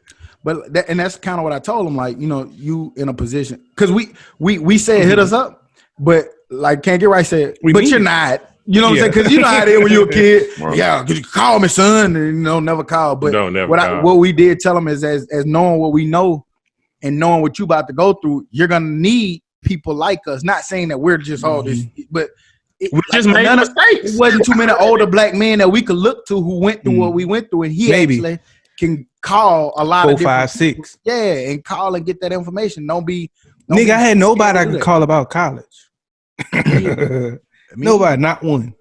They made me talk, man. I know we talked about this before, and I didn't mean to go here, but it just kind of came in the spur of the moment. But me and the girl was having a conversation about black men, and we was just talking about how like a lot of older black men around our parents' age, how many of them had maybe businesses or land or houses or things, and one way or another, the world beat them up, society beat them up, crack beat them up, something beat them up to the point that when it came time for our generation to be raised, a lot of men weren't involved. So we didn't end up getting wisdom. Like Huda said, he didn't have nobody to ask. I definitely didn't have nobody to ask. Todd talked about not having nobody to ask. And it's just not a lot of times that we have that case where we can find a lot of black men to examples of what we need. So we was just kind of talking about that, and it was just like a what if thing. Like, what if all of these black men would have held on to the gains that they made, whether it was land, whether it was business, and they was able to pass that shit down to us? What would the black community look like now? Go like Wakanda, nigga. Hey. Wakanda, nigga. You know what I'm saying? I'm being a little extravagant with it, but I think we would be in a better place. We would look like a black mountain, bro. Easily said. I do too. Yeah. And black dollars is something else. The wage difference would be a lot smaller. Like my dad talked about how his dad owned houses and shit, property, but he was a gambler. He was an alcoholic and a gambler, and those two things don't mix. Right. And the older you get, the more you see how, damn, that's how my dad became an alcoholic. Like you get shit like that. Like, I'm being honest, fool. Like, you see like the stresses of life. Good man. Because and again, I don't like we've said before, I don't like to make it I have it worse than you, because if you're black, you have a lot of woes that you have to go through. You have a lot of stressors. You have a lot of things on society trying to beat you up. But I'm just talking to black men, and I'm talking about from a black man perspective right now. I do think that our generation got it a little bit more than Let's not lose it. Let's not lose it. Yeah. And that's not to say that there's not people, because I know people are hearing and be like, well, nah, shit, my baby daddy don't. I'm sorry. I understand. That's going to always happen. Yeah, it's always going to be that case. Nothing is 100%. But I will say, when I look around at my friend group, or I see people involved. I see Todd driving down to go see his granddaughter. You know what I'm saying? I see Huda with his kids. I see Ryan with his kids. I see Bennett with his kids. You know what I'm saying? I see all of these different people. I see Can't Get Right, you know what I'm saying, in his God kids' lives, and having that extra father figure or that extra man figure around that but that only makes them that more successful. Right. To see powerful men in leaderships, and see fathers in roles who are able to be able to affect. Who they down there right now in New Orleans helping this man go to school. You know what I'm saying? My mama took me to school, and my friend Jason. That's who took me to school, goddamn. Wasn't no man that'll take me to school, goddamn. And I just think that it's super vital roles that we play. And it was just kind of interesting conversation, because like we said, I had so many like cousins, uncles who got caught up in crack, who got caught up in drugs, who got caught up in alcohol, where society beat them down, or they didn't feel like they had outlets. My dad was a mayor of a city at my age. He was already a mayor. My fucking uncles had one of the first. My granddad was one of the first black contractors in the state of Alabama recognized. You know what I'm saying? Built a lot of the black churches. So you just look at all of that shit that could have been handed down, that for one reason or another never made it to that next generation of black kids and black youth. And I feel like it's on us to do a better job to make sure that we do that for our kids and grandkids, man. And right. I don't know how I got there. I don't know how we, ran. It all ties in. It all ties in. And man, I just think like the same way, like we weren't trying to like sun warn, just be like, hey man, we've been there and you could talk to us about anything. I think that's very important, because a lot of times, like, I ain't talked to my dad. He was there, but he was so busy. Like, you're the child, I'm the parent. Adult, right? That I ain't feel comfortable talking to him. So I talked to my dumb ass friends. It's just as dumb as me. It's that. But now later on, when he started talking to you like you're an adult, then you can have conversation. Right. But at that time, Tell me him at 18. Tell me what kind of grill to get, Pops. We was having grill talk yesterday. Right. Shit. I just look at shit y'all talk about now because he look at you like, you know. You got your own shit. Yeah. I just look at like when it was time to make a decision, like when the agents was trying to sign me, you know, to sign. They wanted me to come train in Atlanta. And one of the things was if I go train in Atlanta, that means I got to de-enroll out of school, which means I lose the money that I'm using to pay for graduate. my living. I got Jordan, and I was with Jordan mom at that time. So it's like, I remember we had that talk. Me and you talked about that shit. That's a hard conversation. School was helping pay for that. If I de-enroll at school and go to them, how do I pay for what's over here? Right. You never had no answer. They don't have no answer for that either. Yeah, I talked to y'all before. My dad played in the NFL. He was a businessman. I couldn't pick up that phone and be like, hey man, Pops, how I handle this? Like, which decision do I make? And I think it's gonna be an important role for us to be there for, you know, Warren, and for Jordan, she gonna be getting ready to go to school soon. You know what I mean? Like Jordan niggas ain't together. Shit. That's I seen Marcel drop off 2 kids at in college this weekend. You know what I'm saying? So it's dope, man, to see. Right. You know, and most times my niece got dropped off too. Honestly, dropped off at state. Yeah. Honestly, fool, they need a lot at this point, but probably the most important thing they need is just somebody to talk to. Yeah. And you know something? Courtney know that the girl that hooped at Ramsey, Courtney know her. You might need to connect them somehow. Yeah, connect. We're going to UNO. They can ride back together. That's always a ride. Like, you know what I'm saying? You need those connections. Food, that was important. Your mama, you want to ride back? Yeah. We could easily meet in Birmingham somewhere. I done roll with Can't Get Right and roll to me. Roll with me, got their Todd. Shit, you done had to catch that ride home. The most it was me, Squeak, and remember Jeezy? You probably don't remember Jeezy. Jeezy was on here for like a semester or 2. That was Squeak homeboy? No, that was actually N.O. homeboy. They went to Curtis together. He played football for like a semester or 2. N.O. was the laziest athlete I ever met in my life. I don't disagree. To be so talented and started like a fool, like, and that's the crazy thing. Like that, we always talk about it. If the niggas just have the work ethic, who we know, niggas could be amazing. He was good.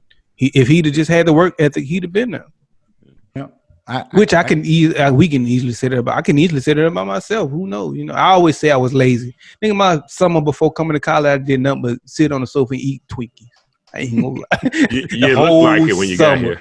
I know that now. Looking back at it, but all in all, man, super dope. And I don't know, that was a dope conversation we stumbled into. So I appreciate it. Hey, man, why these niggas that didn't play when they had the chance to play in college so adamant on these kids playing during a pandemic, and your sorry ass ain't playing? Beautiful segue. This nigga on the roll today. Get that nigga some more stars, nigga. God damn it. Get that nigga some more glitter. He used to be in the judge now. I see. You see what that judge will get you, the judge opens up your palette of life. They on Facebook talking about, hell yeah, I would have played. But you didn't play, and it wasn't a pandemic. You know what? Oh, boy. It's that social media can't get right, man. That social media allow niggas to say and do whatever they want to say without necessarily and be whoever they want to be. Because the people who know, you don't really fuck with them like that. They don't challenge them like that. They don't really bother them. Like, nigga, you rolled the bench or you did that. But sometimes social media also makes you remember who you were. Right. Nigga, what's this? When they remind you. Right, nigga, you was this. Shut up. Shut up, boy. So it goes both ways. But I noticed there do always be a lot of people who've never experienced that role or experience what go into that, always be the ones chiming in a lot different. And that's why we say here, we just say this a lot, man. If you don't know, shut the fuck up. And we don't mind shutting the fuck up. It's okay shutting the fuck up. If you don't know, man, you've never experienced that, so you don't know. People was like, when Barron put that picture in there, I was like, man, look at this. Look at this sweat. I knew that without him showing. Nigga, you know how many times in football practice a nigga, like, I go and lock arms with a nigga and I come out my whole hand wet from his sweat? And like, then not even that, fool. Like, you know, when our clothes get washed, they get washed together. So that nigga who had it still might be a little residue left over. It's you are. It ain't like they throwing bleach in there. You don't know our clothes get washed together, nigga. You don't know we shower together, nigga. You don't know sometimes we could be some pause. Pause. I'm just, hey man, no pause. It happens. We shower together. Some of y'all niggas wrestle. Some of y'all niggas wrestle naked. Yeah, nigga. It's a football team. Going too far. It's a football team, nigga. We shower together. But I look at shit like even in like we doing 7-on-7 pass scale. Who the goddamn sweating, drop sweat, throw the ball, and somebody touch it, tip it, intercept it. Nigga, you just collected shit from him. Like it's no way on football that shit. It's in the middle of August. It's early September. You sweat like it's no way to do it. Nigga, we share towels. We share water bottles. All of that shit. True story. I'm not gonna put it on nobody. And I'm not gonna say no names because it was rampant. But I know niggas some niggas would actually. They had to use the bathroom and they didn't feel like going to the bathroom. They'll piss on themselves and pour the water, put the water over them, and then go to practice. And saturate. Or do what they do, or go play. And they'll tell. And the thing is, they'll tell you. Nasty some bitch. I don't think it's nasty, fool. No, I just think it's a part of being in that life. Yeah. That part kind of nasty. But I just think about it, fool. If it's the first quarter of a game and you got to wait till halftime to go, what you gonna do? That is true. Very first minute of a game, I got to piss. Yeah. What I'm gonna do?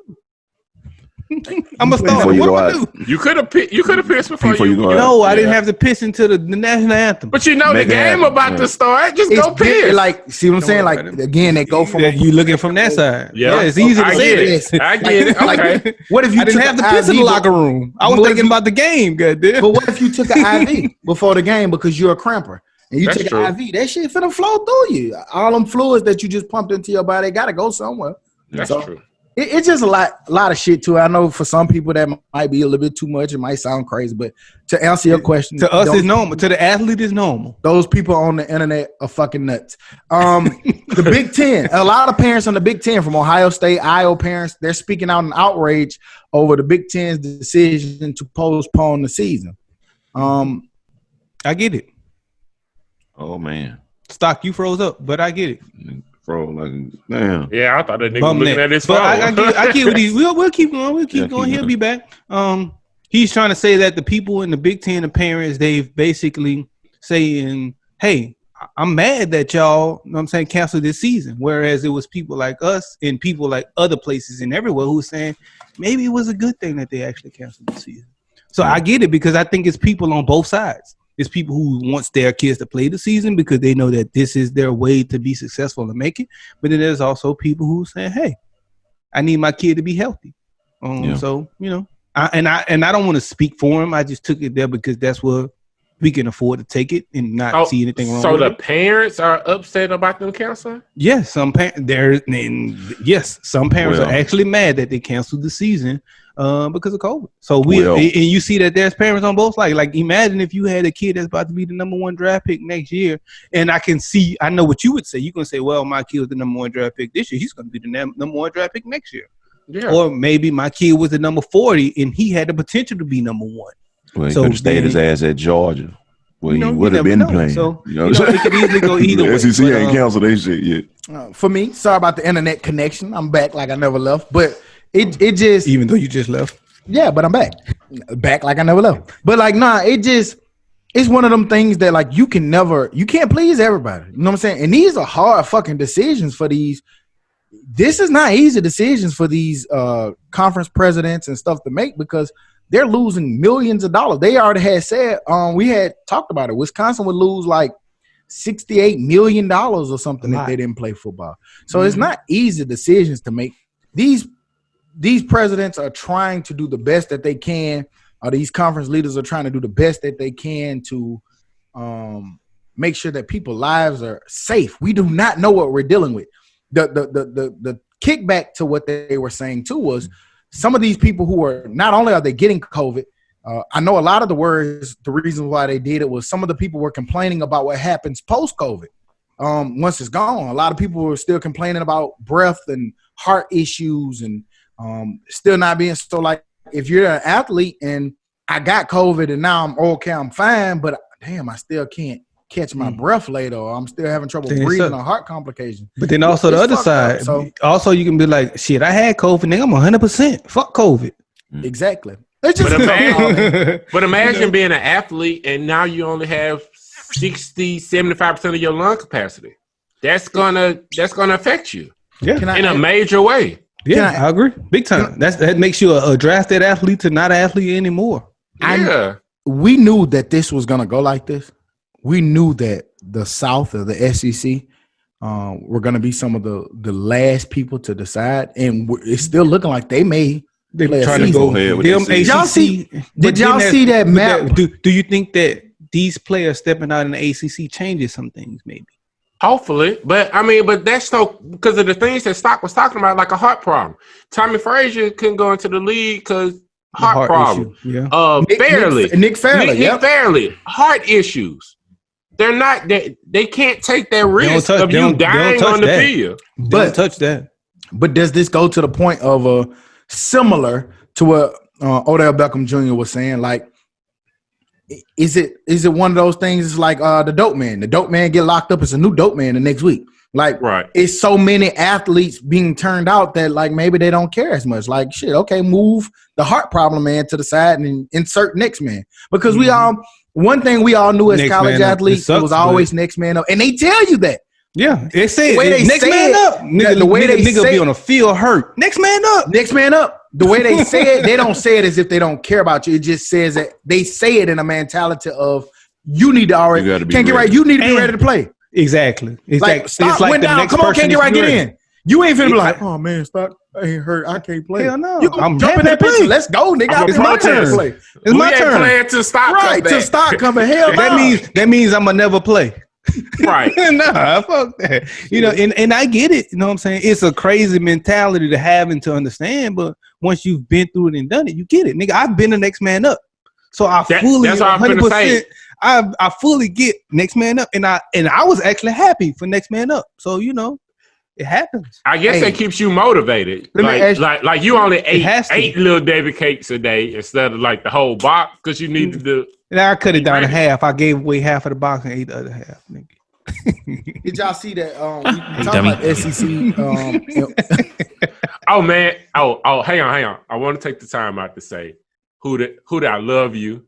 You are loved. I seen you being Dr. Phil on. Right. So not many people reach out to Dr. Phil and be like, I love you and I help you. You're okay in the right mind. They'll be like, that's a good thing Dr. Phil is doing. Come on, man. Give me my Dr. Phil props then if that's what I'm doing. Yeah, it was a good thing you did. No. I just want the person stop. I appreciate it, and I thank you. But me knowing the underlying and what you're saying, you're basically like, this nigga's crazy. He gonna off himself. Hootie, I love you. It's okay. I get it, nigga. That's where you coming from, nigga. See, we just talked about what's wrong with black men. You can't accept that. I just said I appreciate it, but I need you to come from the right angle with it too. That is the right angle. No.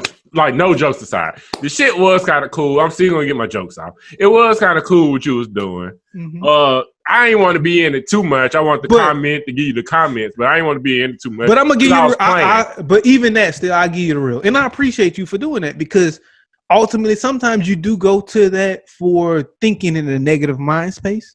Like I honestly was in a negative mind space, so I was like, "Shit, man, what motivates me to motivate other people?" Because I wasn't feeling motivated anymore. So I was at home chilling, not doing shit. So I'm like, man, let me get back into the swing of things. Let me go out here and motivate. So me stepping out and doing that was for me to motivate others. But I think being my friend, you kind of see through that and, you know, step in. So I appreciate that. I ain't gonna lie. Two things I saw this week. One, CNN published a poll that said 40% of Americans were suffering some type of mental illness or mental health issues during this pandemic, being blocked. So to who the question, yeah, like that's a good time to check in because there's a lot of people that's not handling or dealing with being isolated, being at home, being with your wife. They see that's like being isolated. Ain't it? They see child abuse up. You got nobody's listening. You got all these different things that go with it. Then the second thing was, I saw a lot of you niggas was a little bit more active on social media. I made a post. Huda made a post. Can't Get Right was arguing in post. And honestly, I think it was kind of crazy because as crazy as we are and the crazy shit that we are, all of our posts were actually kind of coming from a positive. It might have been a negative outlook, but it was a positive outcome place. We was trying to achieve. Yeah. I thought that was kind of motivate yourself, nigga. You know what I'm saying? Vote the right way and help people vote, not harm them or stop them from voting. Just look at things from a positive, you know. And man, I just want people to understand those likes don't mean shit. You can't take them likes to Alabama Power. They don't count for anything. Fool, y'all remember? Don't be a hindrance for likes. Hindrance, not a hindrance. But yeah, fuck you, nigga. See? Damn, that escalated quickly. But I done forgot what I was about to say because God, man, you said something about but I don't know what you said. Who you said? But I forgot. See, you made that right there. Fuck me. I feel you. Fuck it. I forgot what I was saying. Oh, don't be a hindrance. Mm-hmm. And then you said, well, you had something before that. I probably about to play off something else. I ain't even gonna try to remember. I'm drunk and CTE-ish. Fuck it. You drunk. Yeah, junk. I'm junk right now. Did y'all see? Every week this nigga managed to find his way into this fucking podcast. But always for good things. LeBron and the Dodgers are going to turn the stadium into a polling place. Hopefully that's enough, man. Does this make? That's dope. That's super dope. I don't want to curve it just yet. I know we're gonna curve it and go into something else.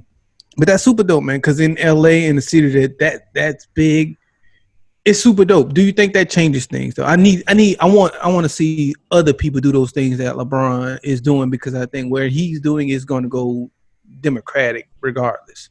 I want to see other people's in these Raider states and in these Raider areas doing those celebrities. The Texas, the Pennsylvania, right? These swing states. Right. So that's where it plays a part. Hopefully, it rubs off on other people for wanting to do the same thing because we know where LA and where the Dodgers area is going. It's dope, like you said, and I get killed for this every year. But being in Alabama, your vote don't mean as much as being in one of those swing states. You still need to vote, but you got to get these swing states out because Trump won by such a small amount in these swing states. Isn't Ohio? Isn't Ohio one of them? Yeah, Ohio. Come on, let's get together, LeBron. Come on, LeBron. Let's get it in Ohio. Do it in Ohio. Do the same thing you did in LA. That actually won it was Pennsylvania, Michigan, Wisconsin. He won by 87,000 votes in those three states. And then there was a large population of the people that they did not did vote. A special. They did a special about how you lose the electoral college and win by so much, but lose the popular vote. Because if you're in a state that, let's just say that Trump won, like the way the electoral college worked, let's say Trump won by one vote in that state, he gets all of those electorals. Mm-hmm. So you don't get zero. You don't get any of them. Nothing. But if you're in a state that had got 25 electorals, that all go to Trump. It's not a half and half. All the electorals go to that. So that's how you can win the popular vote but lose the electoral college. It was a good special how they brought it up. So. I saw somewhere that they're saying Texas is really going to determine the not Florida, the election. Texas got a lot of people in it. Probably. Well, I mean, it's a if but if they go how they think it might go, they're saying Texas is going to be. They're saying Trump can't win without Texas. Well, he can't. But what the problem is with Texas has always been deep red.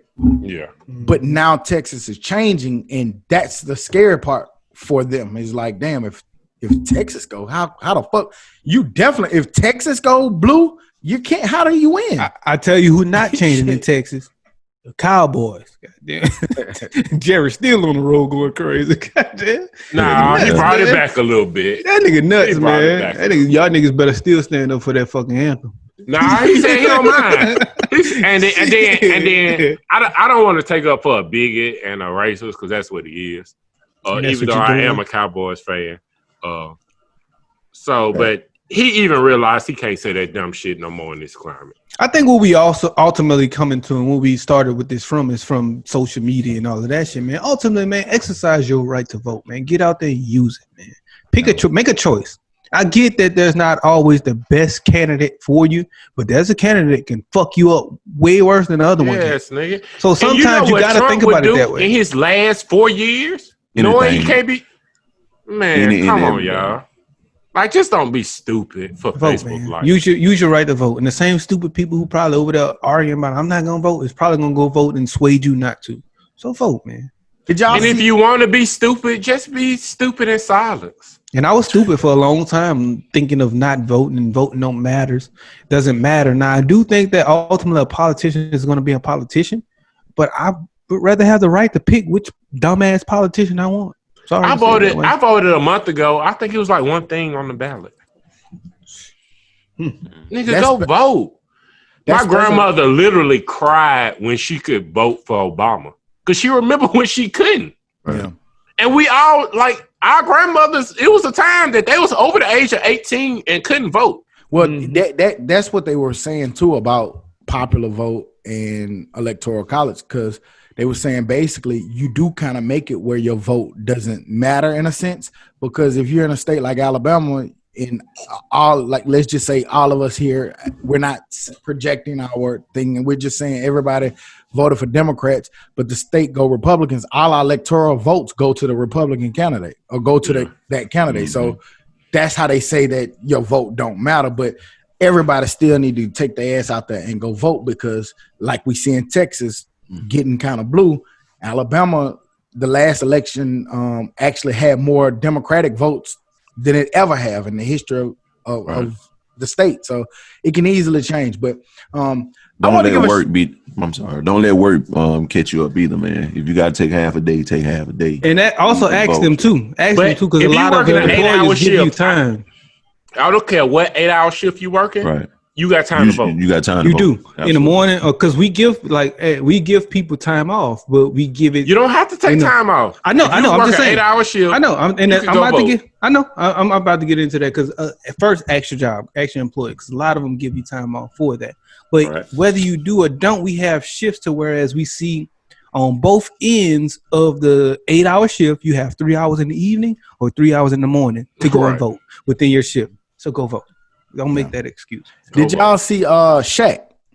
Shaq owns 155 Five Guys, 17 Auntie Anne's pretzels, 150 car washes, 40 24-hour fitness centers, a shopping center, a movie theater, and several Las Vegas nightclubs, while still earning $22 million a year from his endorsements. That nigga got a grade A accountant to keep up with all of that shit. and I don't know too much money. And I don't understand why he don't slap the fuck out of Charles Barkley when he be talking crazy. Because I got that's his friend. That's his friend. That's like you slapping Stock. I slap the shit out of Stock. For joke purposes, but not on camera. You gonna come your ass to inside the NBA the next day? Yeah. Exactly. So shit, the next day you gonna still come to work. They probably fall off camera. It's entertainment. I'm not gonna argue with a nigga and I own 155 Five Guys. I was just about to say that. And 17 Auntie Anne's and 150 car washes. That's a Shaq basketball. You was just a basketball player, Charles. Nigga, I got money in real life. You was not a role model, nigga. Well Charles owned Dread, the little bar we went to. He owned that. Charles got bread too, but he ain't got that Shaq bread. He got bread. No, he ain't got Shaq bread though. That's why I think I promise that's probably why neither one of them give a fuck as much as they don't, should I say. Yeah. Because them niggas know that, hey man, we were just fuck, we gonna say whatever we want. Charles Barkley gonna curse you out, Draymond Green, and to come in here and do a show with you. Right. But yeah, I just wanted to say that. Shout out to him. Moving on into the dummy of the week. Dummy. Some bitch. Stupid ass dummy. What's this nigga name? What's Stupid. Kamaya server rendering. What's that nigga name? Say that. The dummy ass. I don't know. He's a rookie. He a rookie. I don't know. I never heard of him. I don't know. The rookie cornerback for Seahawks. Anyway, this nigga is the dummy of the week because he tried to come into his team hotel. He's an NFL player, played for the Seattle Seahawks. He was cut this week as he attempted to try to disguise a woman as a football player and sneak him into his hotel room. She must have had that wild. The woman was wearing Seahawks. Does it matter at 22? year in an attempt to disguise herself as a player. But we're told that it did not work. Of course, it didn't work. The reason why we're talking about it. He was a 5'7", 122. Anybody who know anything about football, man, if you're a rookie and you coming in trying to do some shit like this, they have no love for you. You could have been Russell Wilson or somebody like that and got away with it. But being a rookie, trying to make a team, you're fucked. And for that, Mr. Kermama Silverland, you are the dummy of the week. Yeah, stupid bitch. Hey man, Dion I'm partial on this one. Dion kind of subbed this up as best you can. He was like, being at that age, I might have made that mistake. But I made a lot of plays. So they would have excused that shit. Mm-hmm. You, my friend. So if Joe Burrow sneak a chick in, he good. Oh yeah, he good. No doubt. No doubt. Yeah. Bro, don't do that anymore. We got they probably snuck a chick in for him. Reprimand, $15 ticket. I'm gonna be the first one to tell you in football, there's levels to that shit. Mm-hmm. You gotta know what level, and you know what level you at, my nigga. Like you got to know where you at. Hey man, I come from a place where we've had players sneak girls into our hotel, so I've seen it firsthand. And he was good. If you got 12 sacks on the season, it just was a beat story. up a team manager. If you on the third string, you can't. Hey man, if you a number one receiver, you can get caught with weed and doing. But for that, you are the dummy of the week. Big dummy. I'm impartial though, because I get it.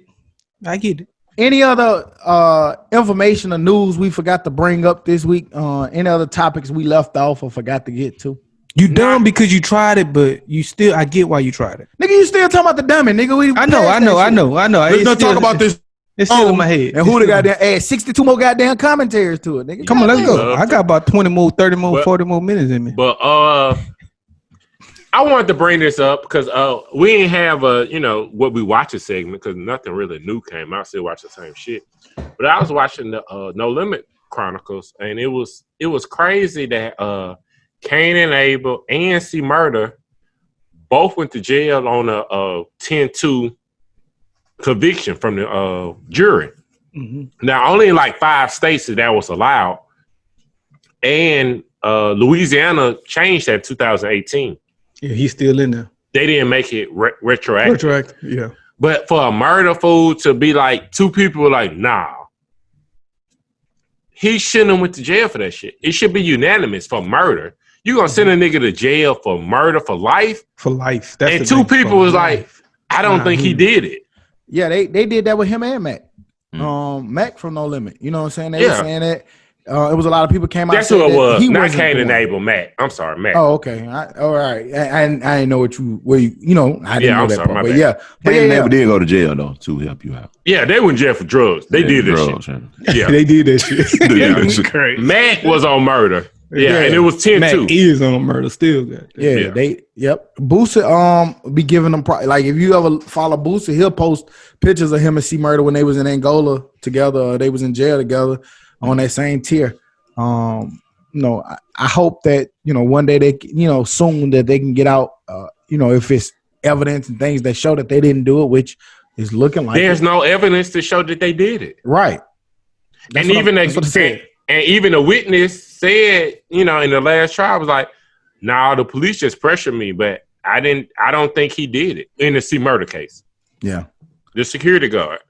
But when they want you, they want you. Yeah. I had wanted to add just a shout out to Jay-Z. We saw an interview this week where the guy and the manager from Rough Riders who was with DMX said that Jay-Z, it was a long running beef between him and DMX. It was mainly just because DMX felt like he was always better than Jay-Z, but Jay-Z ended up being the president of Def Jam and being over him, and he didn't feel like, I got to answer to this guy.